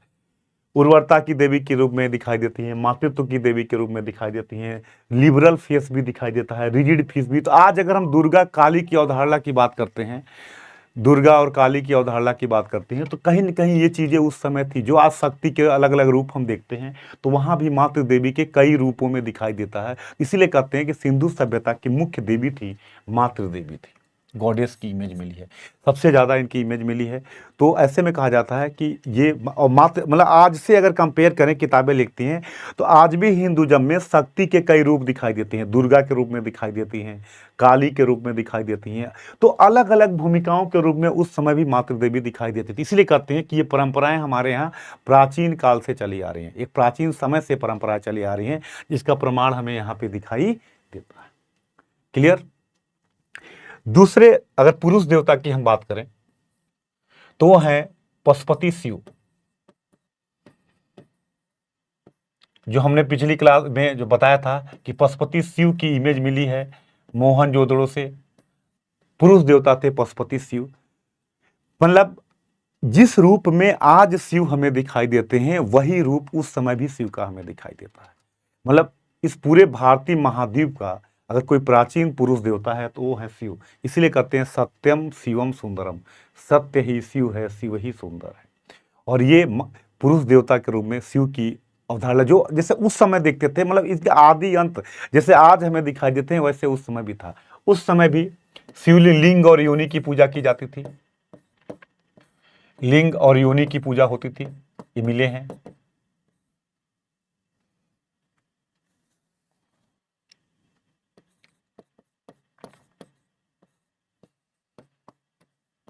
इसकी पूजा होती थी। ताबीज के रूप में भी लोग शिवलिंग को पहनते थे। तो शिव पशुपति शिव थे। इसके अलावा हम बात करें तो तीसरे नंबर पे हम देखें तो पेड़ पौधों की भी पूजा होती थी, आज भी होती है। अगर आप देखो तो पेड़ पौधों की पूजा होती थी, जिसमें नीम और पीपल ये महत्वपूर्ण थे। नीम और पीपल, नीम और पीपल महत्वपूर्ण थे। और आज भी आप देखोगे तो हिंदुइज्म में नीम और पीपल का काफी महत्व है। आज भी पीपल की पूजा की जाती है, नीम की पूजा की जाती है। और उस समय भी ये होते थे, ये परंपराएं आपको, तो मतलब इंडस वैली के धर्म में जो परंपराएं आज आप देखते हो वो सब कुछ दिखाई देता है। मतलब उसमें किसी भी प्रकार का कोई परिवर्तन बहुत ज्यादा हमें दिखाई नहीं देता। वो सब परंपराएं आज भी हमें दिखाई देती है। इसलिए कहते हैं कि सिंधु सभ्यता का धर्म पूरा कंटिन्यूअस, पूरा लिए हुए, मैं अभी आपको बताऊंगा भी। तो नीम और पीपल की लोग पूजा करते थे, मतलब वृक्षों की भी पूजा की जाती थी। तीसरे नंबर पे हम बात करें तो पशुओं की भी पूजा करते थे। एक श्रृंगी बैल काफी पूजनीय था, हाम्ड बुल जिसको कहते हैं, एक श्रृंगी बैल। ये आज भी देखिएगा हिंदुइज्म में एक श्रृंगी बैल की पूजा की जाती है। गांव में आ जाए तो लोग पूजते हैं। सांपों की ये लोग पूजा करते थे, सांपों की पूजा करते थे। एक श्रृंगी बैल की पूजा करते थे, सांप की पूजा करते थे, नीम और पीपल की पूजा करते थे लोग। शिवलिंग, लिंग और योनि की पूजा करते थे, पशुपति शिव की पूजा करते थे, मातृ देवी की पूजा करते थे। इसके अलावा स्वास्तिक की भी जानकारी मिलती है इनको, स्वास्तिक के चिन्ह मिले हैं, जो हम आज भी देखिए हिंदू धर्म में सबसे पवित्र चिन्ह माना जाता है स्वास्तिक। और इसी से निकली है सूर्य पूजा, इसकी भी ये लोग पूजा करते थे। स्वास्तिक चिन्ह मिला है, आज भी हमें दिखाई देता है।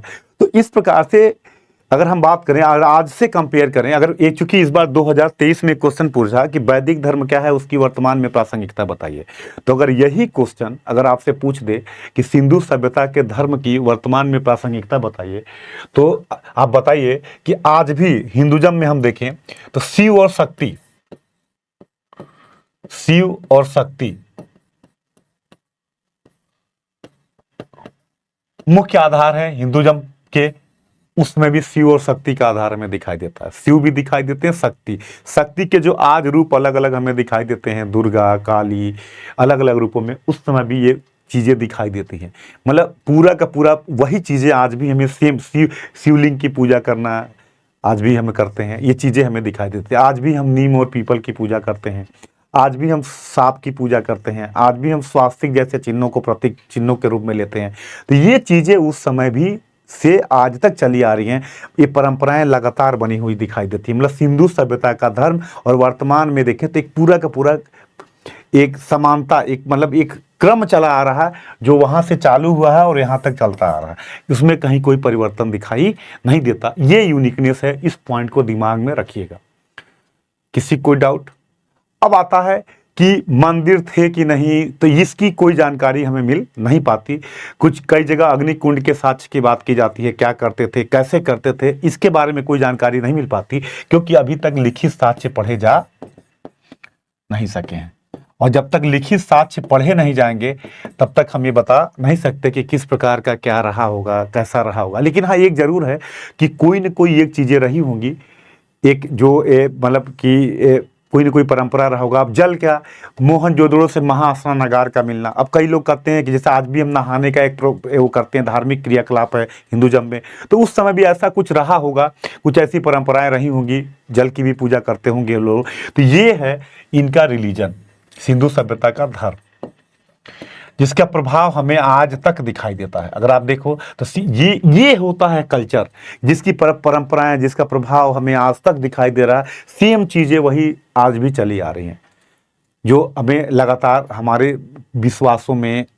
अब ये था क्यों करते थे, तो मैंने बताया कि जो चीजें मिली हैं उससे ये जरूर कहा जा सकता है आज भी 99% लोग, कोई नहीं कहता भगवान मुझे मोक्ष दो, साधु संतों को छोड़ दिया जाए। सभी लोग अपने लाइफ के हर्डल से ही जीवन को बेहतर करने के लिए ही लगे रहते हैं, उसी के लिए काम करते हैं। ये बड़ा मुद्दा है। तो इस प्रकार से हम देखते हैं तो ये पूरी की पूरी एक कंटिन्यूटी दिखाई देती है, जो वहां से लेके हमें आज तक में ये चीजें हमें पूरी दिखाई देती है। ये है सिंधु सभ्यता का रिलीजन, जिसमें कोई प्रभाव, कोई परिवर्तन हमें दिखाई नहीं देता। Point clear? अब देखिए, इसके बाद अगर हम बात करें तो हमने धर्म बता दिया आपको, हमने आपको समाज बता दिया, हमने आपको अर्थव्यवस्था बता दी।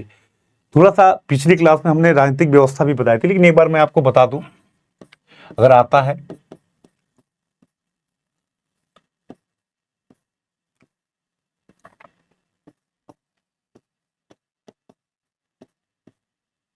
अगर राजनीतिक व्यवस्था की हम बात करें तो हमने पहले भी आपसे कहा था और अभी भी कह रहा हूं कि एक प्रकार के शहरों की बनावट, one type of city structure, एक प्रकार की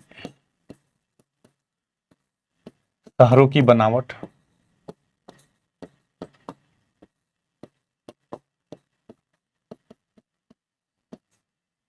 एक प्रकार की शहरों की बनावट, दूसरा एक प्रकार की लिपि,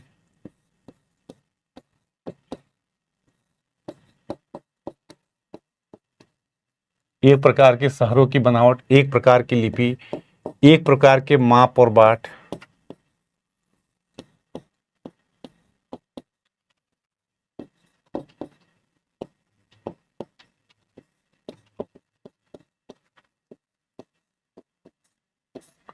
एक प्रकार के शहरों की बनावट, एक प्रकार की लिपि, एक प्रकार के माप और बाट का मिलना, ये दिखाता है कि कोई न कोई एक प्रकार की केंद्रीय सत्ता रही होगी, कोई न कोई एक वर्ग रहा होगा, शासक वर्ग रहा होगा, अधिकारी वर्ग रहे होंगे जो इन चीज़ों को मैनेज करते होंगे। लेकिन अब ये नहीं कि हमें समझ में आता कि वो कौन थे, क्योंकि लिखित साक्ष्य पढ़े नहीं जा सके हैं। कुछ लोग कहते हैं कि पुरोहितों का शासन रहा होगा, कुछ लोग कहते हैं व्यापारियों का शासन रहा होगा, अलग अलग वर्ग बात करते हैं, लेकिन कोई ना कोई एक शासक वर्ग रहा होगा जो इन चीज़ों को देखता होगा। ये तो कन्फर्म है, लेकिन वो कौन था इसके बारे में क्लियर जानकारी नहीं मिल पाती। Point clear? तो राजनीतिक व्यवस्था, समाज, अर्थव्यवस्था और धर्म। अब आता है, अगर कोई पूछे इस सभ्यता की तकनीकी क्या थी, कला और तकनीकी, अगर हम बात करें तकनीकी, टेक्नोलॉजी थी कि नहीं थी, तो आप देखो, केमिस्ट्री, कांसा बनाना, कांसा मतलब तांबा,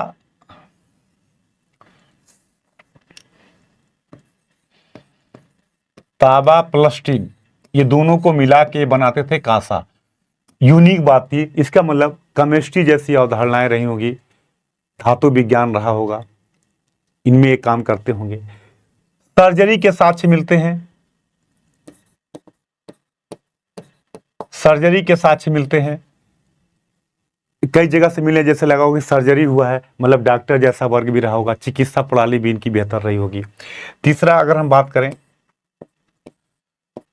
ईंटों का, हमने बताया कि ईंटें 4 संबंध 2 संबंध 1 के अनुपात में 4:1 के रेशियो में मिलते हैं। ईंटों का मिलना, कांसा जैसी धातुओं का मिलना, ये दिखाता है बाट, माप के पैमाने मिलना,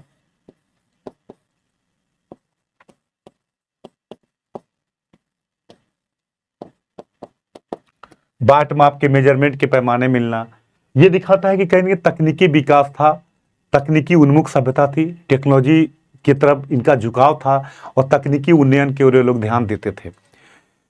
सड़कों पे पानी न लगना, नालियों की सफाई की व्यवस्था बेहतर करना, ये सब दिखाता है कि मतलब तकनीकी का उपयोग ये लोग करते थे और तकनीकी रूप से ये लोग आगे बढ़ने की कोशिश भी कर रहे थे और तकनीकी उन्मुख सभ्यता दिखाई देती है। इसके बाद अगर हम देखें इस सभ्यता में, तो अगर कोई पूछे आपसे कि इस सभ्यता में यूनिक पॉइंट क्या रहे इस सभ्यता के बारे में, तो ये तकनीकी उन्मुख सभ्यता आपको थी। इनके जो पैमाने मिले हैं वो 16 के अनुपात में मिले हैं, बाट माप के जो पैमाने मिलते हैं 16 के अनुपात में मिलते हैं। तो अगर कोई नॉर्मली पूछे क्या क्या पॉइंट आपको मिला, तो ये सब पॉइंट है। समाज में विविधता थी, ये सब पॉइंट याद रखिएगा जो क्वेश्चन पूछे जाते हैं। समाज में विविधता थी, डाइवर्सिटी थी।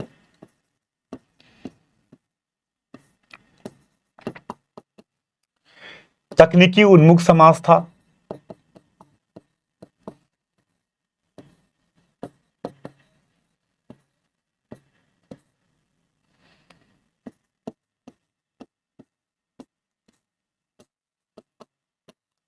इनकी जो मुहरें मिली हैं, अगर देखें तो मुहरें जो मिली हैं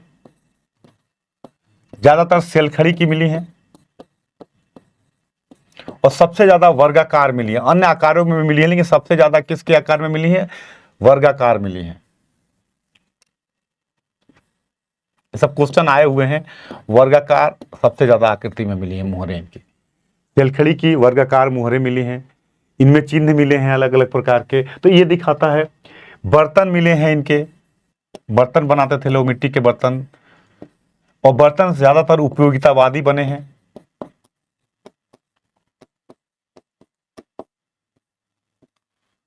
मतलब उपयोग के बर्तन बनाए जाते थे। बर्तन के भट्टियां मिली हैं जब बर्तन को पकाया जाता था, और ज़्यादातर जो यूज में किए जाने वाले बर्तन हैं इनका ये दिखाई देता है, ये चीज़ें इनमें दिखाई देती हैं। तो मतलब एक तरीके से देखा जाए तो तकनीकी उन्मुख थी। मुहरें मिली हैं सेलखड़ी की, ज़्यादातर वर्गाकार आयताकार सब मिली, लेकिन ज़्यादातर सबसे ज़्यादा वर्गाकार मिली हैं। आपको कासा मैंने बताया, ये सर्जरी जैसी चीज़ों की जानकारी मिलती है कि ये लोग करते होंगे। तो इस प्रकार से एक सभ्यता में एक टेक्नोलॉजी डेवलपमेंट, बर्तन बनाने का भट्ठा मिलना, ये सब दिखाता है कि एक तकनीकी उन्मुख सभ्यता थी। डैम की अवधारणा दिखाई देती है कि पानी को कैसे संचित किया जाए। तो मतलब टेक्नोलॉजी इनके पास थी और तकनीकी को बढ़ावा देने में ये लोग ध्यान देते थे। इस सभ्यता की यूनिकनेस थी। अब आता है कि ये सब कुछ था, सभ्यता का डिक्लाइन कैसे हुआ, सभ्यता का पतन कैसे हुआ।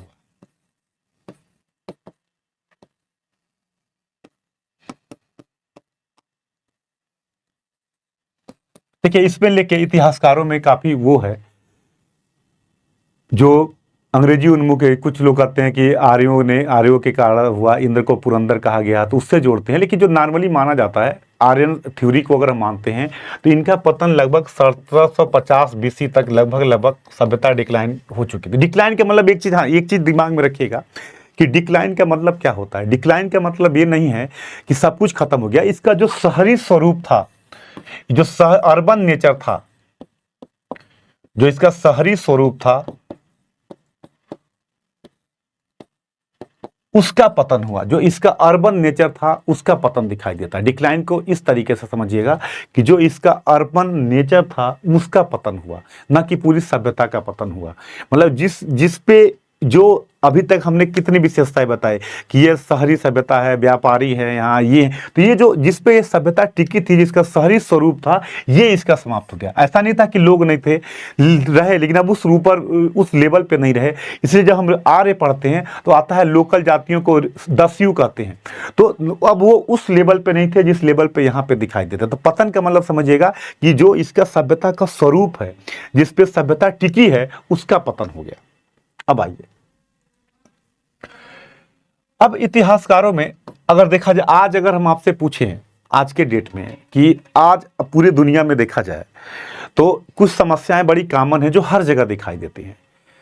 फ्लड की, बाढ़ की समस्या दिखाई देती है, हर जगह आपको दिखेगी। सूखे की समस्या दिखेगी। आप नदियां मार्ग बदल रही हैं तो जाहिर सी बात है परिवर्तन आएगा। नदियों के कटाव के कारण परिवर्तन आएगा।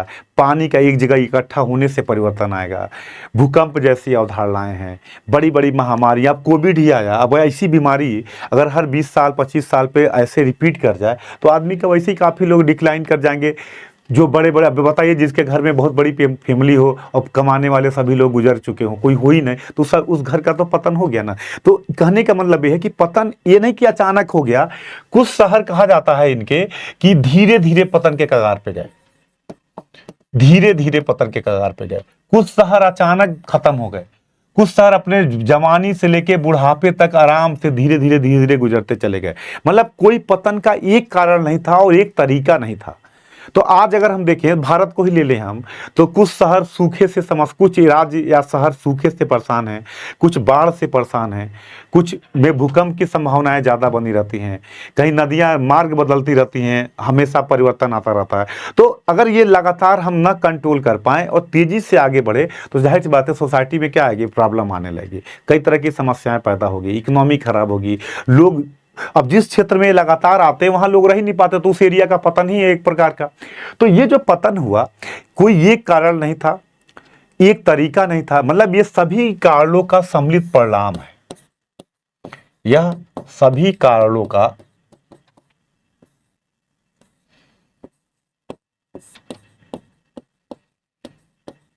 सम्मिलित परिणाम है। किसी एक कारण से नहीं बल्कि ये कई कारणों का सम्मिलित परिणाम था जिसके कारण सभ्यता का पतन हुआ। अब दोस्तों आप पूछोगे कि वो क्या था, कैसे हुआ पतन, वो सम्मिलित कारण कौन कौन से थे। अगर हम बात करें तो सबसे पहला मुद्दा याद रखिएगा, बाढ़।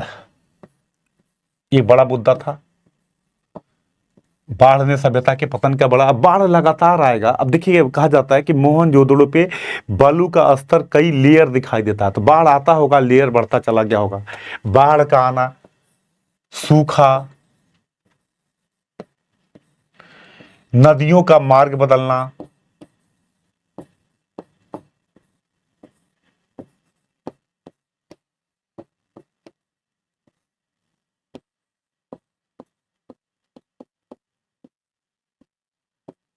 बाढ़ की संभावना, सूखे की समस्या, नदियों का मार्ग बदलना, जल प्लावन,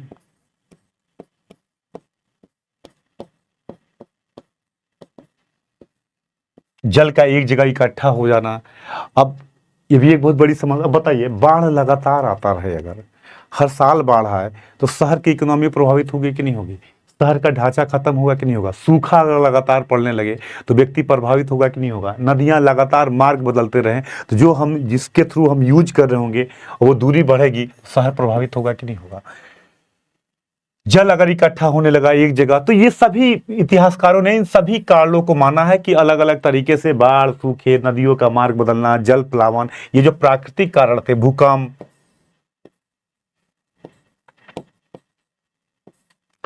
ये जो प्राकृतिक कारण है, भौगोलिक और प्राकृतिक कारण,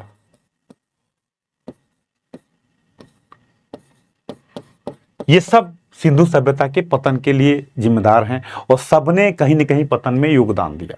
तो एक तो ये हो गया जो प्राकृतिक नेचुरल जो समस्याएं थी जिसने पतन को आगे बढ़। आज भी देखिए, आज ये सभी समस्याएं आज भी बनी हुई हैं। अगर हम इनको कंट्रोल ना कर पाए, सरकारें कंट्रोल ना कर पाए, अगर हम ध्यान न दे तो हमारा भी वही हाल। ये भी सभ्यता एक दिन में थोड़े गई। अगर आप देखो तो लगभग 2500 से डेवलप थी और 1750, 750 साल सभ्यता रही। 750 साल बाद जाके डिक्लाइन हुआ। अभी तो हमारा औद्योगिकरण पूरे दुनिया में 203 सालों का हुआ है, तब सतत विकास और पर्यावरण में इतनी प्रॉब्लम आने लगी, ग्लोबल वार्मिंग, ओजोन लेयर का डिक्लाइन होना। भाई अगर देखें तो 8वीं 17वीं 18वीं शताब्दी में औद्योगिकरण चालू हुआ और औद्योगिकरण के बाद ही अभी देखिए 200 साल नहीं हुए, दुनिया में समस्याएं पैदा होना चालू हो गई। अब देखो ग्लोबल वार्मिंग की समस्या आने लगी कि पृथ्वी का टेम्परेचर बढ़ रहा, नदियों समुद्र का जल स्तर बढ़ रहा और तटीय किनारे देश डूबने वाले हैं। तो ये प्रॉब्लम है कि नहीं। अगर हम नहीं कंट्रोल कर पाएंगे आधे देश तो वैसे ही डूब जाएंगे। मालदीव उलदीव जैसे श्रीलंका, मालदीव जो समुद्र के एकदम उसमें है, वो तो वैसे ही जितने टापू हैं, आइलैंड है, वैसे ही खत्म हो जाएंगे। तो क्या है, पतन नहीं है। अभी 200 सालों का डेवलपमेंट है और पृथ्वी का टेम्परेचर हम कह रहे हैं बढ़ने लगा और नदियों का जल स्तर बढ़ रहा है। दुनिया एक बहुत बड़े चैलेंज से जूझ रही है, वो क्या है, ग्लोबल वार्मिंग। अब देखिए मेंस का कैसे क्वेश्चन बनेगा, ग्लोबल वार्मिंग। आज दुनिया एक बहुत बड़ी समस्या से गुजर रही है, वह है ग्लोबल वार्मिंग। अब आप बताओ, अभी 200 साल नहीं हुए, 2 से 300 साल के बीच में मान ले ज्यादा से ज्यादा, और हमारा ये हाल है। ये तो सभ्यता 750 साल रही, ये भी डेवलप सोचती है, यहाँ भी सड़कें चौड़ी थी, ये भी तकनीकी उन्मुख थे, तकनीकी विकास पे ध्यान देते थे। तो ये अगर नहीं बचा पाए तो हम में भी अभी प्रॉब्लम आने लगी। अगर हम ग्लोबल वार्मिंग की समस्या को दूर नहीं कर पाते तो हमारा भी वही हाल होगा। अब देखिए इसी बार देखिए 50 डिग्री के ऊपर टेम्परेचर जाने लगा, हीट वेव चलने लगे। अब बताइए जब टेम्परेचर लगातार बढ़ेगा, 60 डिग्री 65 डिग्री अगर होने लगा तो आदमी बचेगा? वैसे जिंदे जिंदे खड़े खड़े लोग मरने लगेंगे। तो ये क्या है, डिक्लाइन नहीं है। तो अब आज जो दुनिया में सतत विकास की अवधारणा आ रही है, सस्टेनेबल डेवलपमेंट की जो अवधारणा आ रही है,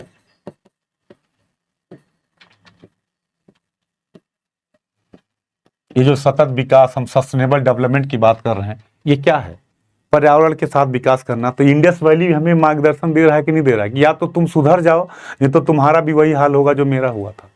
जो हमारे साथ दिक्कत आई वही तुम्हारे साथ भी दिक्कत आएगी। तो या तो सुधर लो। तो हमें क्या है, इंडस वैली क्या कर रहा है, ये चेतावनी दे रहा है कि नहीं दे रहा, पूरे दुनिया को चेतावनी दे रहा कि या तो सुधर जाओ, पर्यावरण को बचा लो, वरना मेरा भी वही हाल होगा जो आपका हाल हुआ था। तो एग्जामिनर भी तो यूपीएससी का देख रहा होगा, एक क्वेश्चन बन सकता है कि ये कैसे हमें अलर्ट कर रहा कि सुधर लो, जब हम नहीं बच पाए तो या तो तुम अपने को हमसे सीखो और तुम इस पे नियंत्रण करो। तो आज देखिए सतत विकास को लेके, ग्लोबल वार्मिंग पे क्योटो कितने प्रोटोकॉल चल रहे हैं, मीटिंगें चल रही हैं लगातार। इसको चेतावनी एनजीटी, पेड़ काटने को बचाना, पेड़ों को लगाने का, क्योंकि ये हमें चेतावनी दे रहा है कि या तो आप ये काम कर लो, नहीं तो आपका भी हाल वही होगा जो मेरा हुआ था।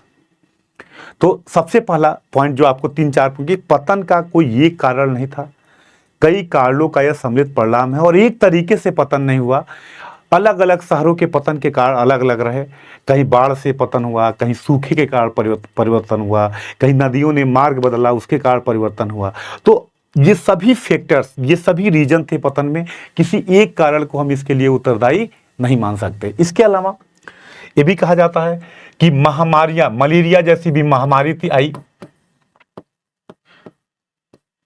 जैसी बीमारियां थी, इसकी भी इतिहासकार कहते हैं जैसी बीमारी आई और इसने भी पतन को बढ़ावा दे दिया। मलेरिया जैसी बीमारियों ने भी पतन को, आज भी देखिए कोविड आया क्या है, अगर ऐसी महामारी, डेंगू क्या है, ये सब बीमारियां क्या है, ये अगर हम कंट्रोल, हमारा मेडिकल सिस्टम ना कंट्रोल कर पाए इन बीमारियों को, तो हमारा भी पतन होगा। तो ये भी कहीं ना कहीं पतन में योगदान दिया होगा। इन बीमारियों ने भी पतन को, डिक्लाइन को आगे बढ़ाया होगा। इसको कंट्रोल न कर पाना ये भी एक पतन का कारण रहा होगा। इसके अलावा संसाधनों पे बोझ, बर्डन ऑन रिसोर्स,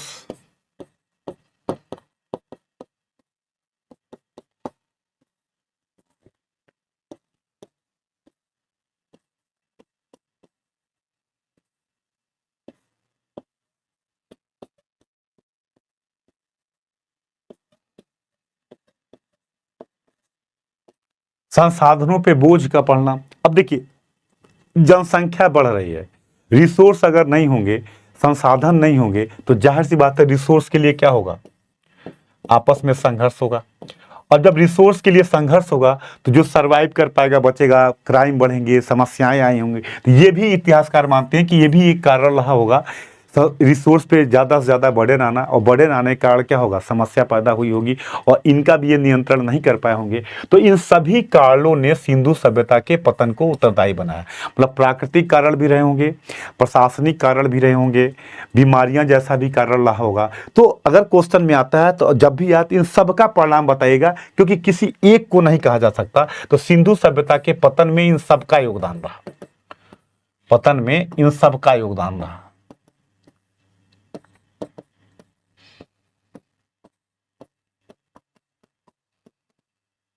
योगदान रहा। इन सब ने पतन को बढ़ावा दिया, पतन को लाने में जिम्मेदार रहे और सभ्यता धीरे धीरे पतन होगी। दूसरा मैंने बताया कि पतन जब भी पढ़िएगा तो पतन में पढ़ने के दौरान एक चीज ध्यान दीजिए कि पतन में सभ्यता का पतन का मतलब केवल शहरी स्वरूप का पतन होना है, शहरी स्वरूप का पतन होना है।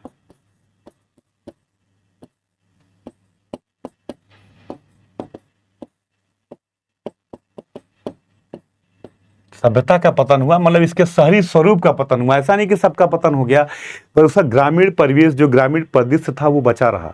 वही आगे चल के देखते हैं, जब आर्य आएंगे तो कहेंगे दस्युई हैं लोग, और दस्यु का कॉन्सेप्ट लाते हैं कि जो कहते हैं पशुओं को चुरा लेते हैं, जो यहाँ के लोकल लोग हैं। तो ऐसा नहीं था कि लोग नहीं थे, बस जिस कारण से ये सभ्यता डेवलप थी वो कारण खत्म हो गया, डेवलपमेंट का कारण खत्म हो गया। अब अगर हम देखें तो सिंधु सभ्यता कि अगर पूरे हम बात करें तो क्वेश्चन क्या क्या बन सकते हैं। एक तो देखिए प्लेस पूछता है, प्लेस से क्या क्या मिले, एक कॉमन क्वेश्चन है, आप भी जानते हो। एक हो गया समाज, अर्थव्यवस्था, इनको की अर्थ ये था। डैम पूछा है, डैम था कि नहीं था। एक कृषि की प्रक्रियाएं, कृषि कैसा था, ये व्यापार किससे किससे होता था, व्यापार के साक्ष्य क्या है, जुते हुए खेत के साक्ष्य क्या। तो फैक्चुअल पूछ दिया। मेंस में पूछ दे कि सिंधु सभ्यता के समाज विविधतापूर्ण समाज था, टिप्पणी करिए। अगर आ जाए कि सिंधु सभ्यता का समाज एक विविधतापूर्ण समाज था, इस पे टिप्पणी करिए, तो आप लिख सकते हो। सिंधु सभ्यता की अर्थव्यवस्था पे टिप्पणी करिए। सिंधु सभ्यता का व्यापार कैसा था, इसको पूछ सकता है। सिंधु सभ्यता का वर्तमान में प्रभाव कहाँ कहाँ दिखाई देता है। तो आज भी देखो तकनीकी विकास, शहरी स्वरूप, आज भी हम इसको लेने की बात करते हैं कि सिंधु सभ्यता का शहरी स्वरूप हमें प्रेरित करता है। यूपीएससी ने क्वेश्चन भी पूछा कि सिंधु सभ्यता का जो शहरी स्वरूप है आज भी हमें प्रेरित करता है कि आज हम इस लेवल पे सभ्यता को बनाने की कोशिश करें। ये क्वेश्चन आया कि सिंधु सभ्यता का नगरीय नियोजन वर्तमान समय के नगरीय नियोजन को निवेश कैसे प्रदान करता है। तो कहीं ना कहीं हमें प्रेरित करता है कि हमें ये प्रेरित करता है कि हम भी सड़कों को बेहतर बनाएं, जल निकासी की व्यवस्था को बेहतर करें, सफाई पे ध्यान दें। आज भी ये हमारे लिए शहरों के देखें तो आधारभूत ढांचे की एक बहुत बड़ी समस्या है।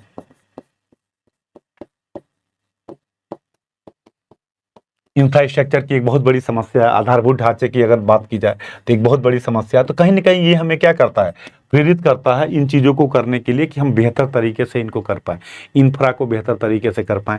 तो ये तकनीकी विकास, इसके बाद देखिए सबसे बड़ा प्रभाव हमें दिखाई देता है धर्म का दिखाई देता है। धर्म में एक पूरी की पूरी कंटिन्यूटी दिखाई देती है, सातत्यता दिखाई देता है। ये चीज़ें पूरी की पूरी वर्तमान में हमें प्रभाव दिखाई देता है धर्म का। आप देखो तो जितनी भी चीज़ें हैं धर्म की, वो शिव का मानना, मातृ देवी की पूजा करना, नीम और पीपल की पूजा करना, स्वास्तिक की पूजा करना, सर्प की पूजा करना, ये जितनी चीज़ें हैं ये हमें क्या दिखाता है, एक कंटिन्यूटी दिखाता है, एक परिवर्तन दिखाई देता है कि ये चीज़ें थी और ये यहाँ पे भी हमें दिखाई देता है। तो मेरे कहने का मतलब दोस्तों है कि ये सब जो परिवर्तन, ये सब जो प्रभाव दिखाई देता है आज भी इंडस वैली हमें प्रेरित करता है। दूसरा पहलू ये देखें तो सिंधु सभ्यता का पतन जो अभी मैंने बताया, ये भी हमें क्या देता है, एक चेतावनी देता है। ये उम्मीद है कि पूछा भी जाएगा क्वेश्चन, हमें चेतावनी देता है कि या तो सुधर लो आप, ये हमें एक चैलेंज करता है, या तो आप सुधर लो नहीं तो आपका भी वही हाल होगा जो मेरा हुआ था। मतलब अगर आज हम सतत विकास की अवधारणा लेके चल रहे हैं, सस्टेनेबल डेवलपमेंट की अवधारणा लेके चल रहे हैं, तो कहीं ना कहीं ये अवधारणा हमें इंडस वैली से मोटिवेशन मिलता है, इंडस वैली से प्रेरित मिलता है कि इंडस वैली जैसी सोसाइटी इस पे ध्यान नहीं दे पाई, या दी तो उस तरीके से जैसे परिवर्तन हो रहा था वैसे उसको परिवर्तनों को कैसे मैनेज किया जाए नहीं कर पाए, और जिसका परिणाम रहा कि सभ्यता धीरे धीरे डिक्लाइन के कगार पे चली गई। और देखिए डिक्लाइन का जो मेन जो सबसे बड़ा ओरिजिन कारण माना जाता है वो क्या माना जाता है, पर्यावरणीय समस्याओं को, बाढ़, सूखा, नदियों का मार्ग बदलना, ये जो समस्याएं, और ये आज भी दिखाई देती है। ये परिवर्तन, ये चीज़ें अभी भी हमें प्रभावित कर रही हैं। हमें ही क्या, पूरी दुनिया प्रभावित है इससे। ये सस्टेनेबल डेवलपमेंट के कॉन्सेप्ट पूरी दुनिया में चल रहे हैं। तो मेरे कहने का मतलब ये है कि अगर हम इंडस वैली को देखें तो इंडस वैली की संस्कृति आज भी हमें सुधारने के लिए कहती है, सुधर जाओ, चेतावनी देती है। धर्म का पूरा प्रभाव हमें दिखाई देता है, और इस प्रकार से सिंधु सभ्यता भारतीय संस्कृति को एक अलग तरीके से विशेषताओं को दिखाती है। आज भी हम कहते हैं मातृसत्तात्मक समाज था, आज हम कहते हैं वुमेन एम्पावरमेंट की बात करते हैं। हम देखें तो हमारी पूरी कल्चर में शुरू से महिला समानता, महिलाओं को एक उच्च दर्जा देता हुए दिखाई देता है, इंडस वैली दिखाई देता है। विविधतापूर्ण समाज आज भी है, पहले भी विविधतापूर्ण समाज था। समाज में अलग अलग प्रकार के वर्ग थे, आज भी दिखाई देते हैं। अलग अलग प्रकार की प्रक्रियाएं आज भी सब, किसी धर्म में जलाया जाता है, किसी धर्म में दफनाया जाता है, ये प्रक्रियाएं उस समय भी हमें दिखाई देती हैं। ये प्रक्रियाएं, ये परिवर्तन, ये चीज़ें हमें सेम दिखाई देती हैं। तो ऐसे में हम देखते हैं तो इंडस वैली और इसमें जो है एक बड़े लेवल पे कंटिन्यूटी हमें दिखाई देती है, समाज में दिखाई देता है। राजनीतिक व्यवस्था में अब चूंकि हम क्लियर तो नहीं बता सकते, लेकिन अब देखो एक प्रकार की चीज़ों का मिलना, एक प्रकार का नगार, एक प्रकार के स्ट्रक्चर को दिखना, ये दिखाता है कि कहीं ना कहीं कंटिन्यूटी, कहीं ना कहीं ये परंपराएं रही होंगी जो हमें क्या कर रही हैं, या मोटिवेट कर रही हैं, या प्रेरित कर रही हैं आज के समाज से कंटिन्यूटी करें। तो ये चीज़ें दिखाई देती हैं। तो क्वेश्चन में जब आप क्वेश्चन देखिएगा, अगर हम क्वेश्चन की बात करें तो सबसे पहले सिंधु सभ्यता की प्रकृति पे चर्चा करिए। सिंधु सभ्यता की प्रकृति पे चर्चा करिए।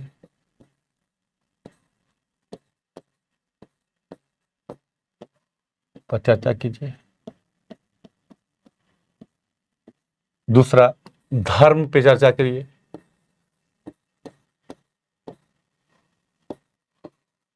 चर्चा कीजिए और वर्तमान में उसका प्रभाव बताइए।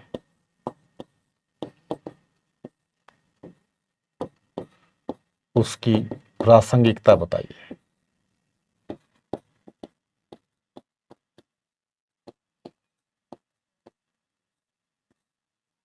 उसकी प्रासंगिकता बताइए। सिंधु सभ्यता की प्रकृति पे चर्चा कीजिए, धर्म पे चर्चा कीजिए, वर्तमान में उसकी प्रासंगिकता बताइए। तीसरा क्वेश्चन देख लीजिएगा, सिंधु सभ्यता के पतन पे चर्चा करिए। सिंधु सभ्यता के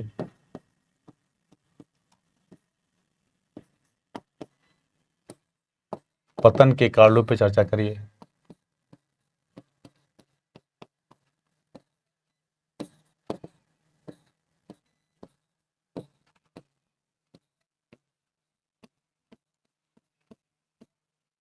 पतन के कारणों पे चर्चा करिए। सिंधु सभ्यता के पतन के कारणों पे चर्चा करिए। ये भी एक क्वेश्चन बनता है जिसको आपको दिमाग में रखना है। मतलब सिंधु सभ्यता का कारण बताइए, धर्म का विश्लेषण करिए, पतन के कारणों पे चर्चा करिए, वर्तमान से धर्म की प्रासंगिकता को जोड़िए। ये सब जो क्वेश्चन हैं जो आपको यहाँ से पूछे जाते हैं, जो मेंस के क्वेश्चन बनेंगे, प्रीलिम्स में पूछ सकता है। जैसे पूछ दिया जुते हुए खेत का साक्ष्य बताइए, ये बताइए, यहाँ से मतलब इस प्रकार के क्वेश्चन आपको यहाँ से बनेंगे और इनको आपको दिमाग में रखना है। क्लियर? ये हमारा पूरा दोनों वीडियो अगर आप देख लेते हो, पहला और दूसरा, सिंधु सभ्यता का पहला वीडियो और दूसरा वीडियो, अगर दोनों वीडियो आपने देख लिया तो आप यकीन मानो सिंधु सभ्यता का चाहे आप प्री दो चाहे आप मेंस दो, दोनों पे चीज़ें आपकी क्लियर हो जाएंगी। इसके बाद आप एनसीईआरटी एक जनरल बुक आप पढ़ लीजिए, तो मुझे नहीं लगता कि अगर आपको कोई क्वेश्चन यहाँ से बाहर जाएगा। जहाँ तक जो फैक्चुअल रहा उसका भी हम आपको अलग अलग रूप में पीडीएफ में दे देंगे, किसने क्या कहा है, क्या है जो मेजर पॉइंट है उसको आप देख लीजिए। तो इस तरीके से अगर आप करते हो तो पूरा टॉपिक आपका सही तरीके से क्लियर हो जाएगा। क्लियर? अब अगली वीडियो में हम मिलेंगे, वैदिक काल पढ़ेंगे, जो पूरा फ्रेश टॉपिक होगा हमारा, जिसमें हम पढ़ेंगे ऋग वैदिक काल और उत्तर वैदिक काल। ऋग वैदिक काल का समाज कैसा है, ऋग वैदिक काल की अर्थव्यवस्था कैसी है, इनको हम जानने की कोशिश करेंगे। धन्यवाद।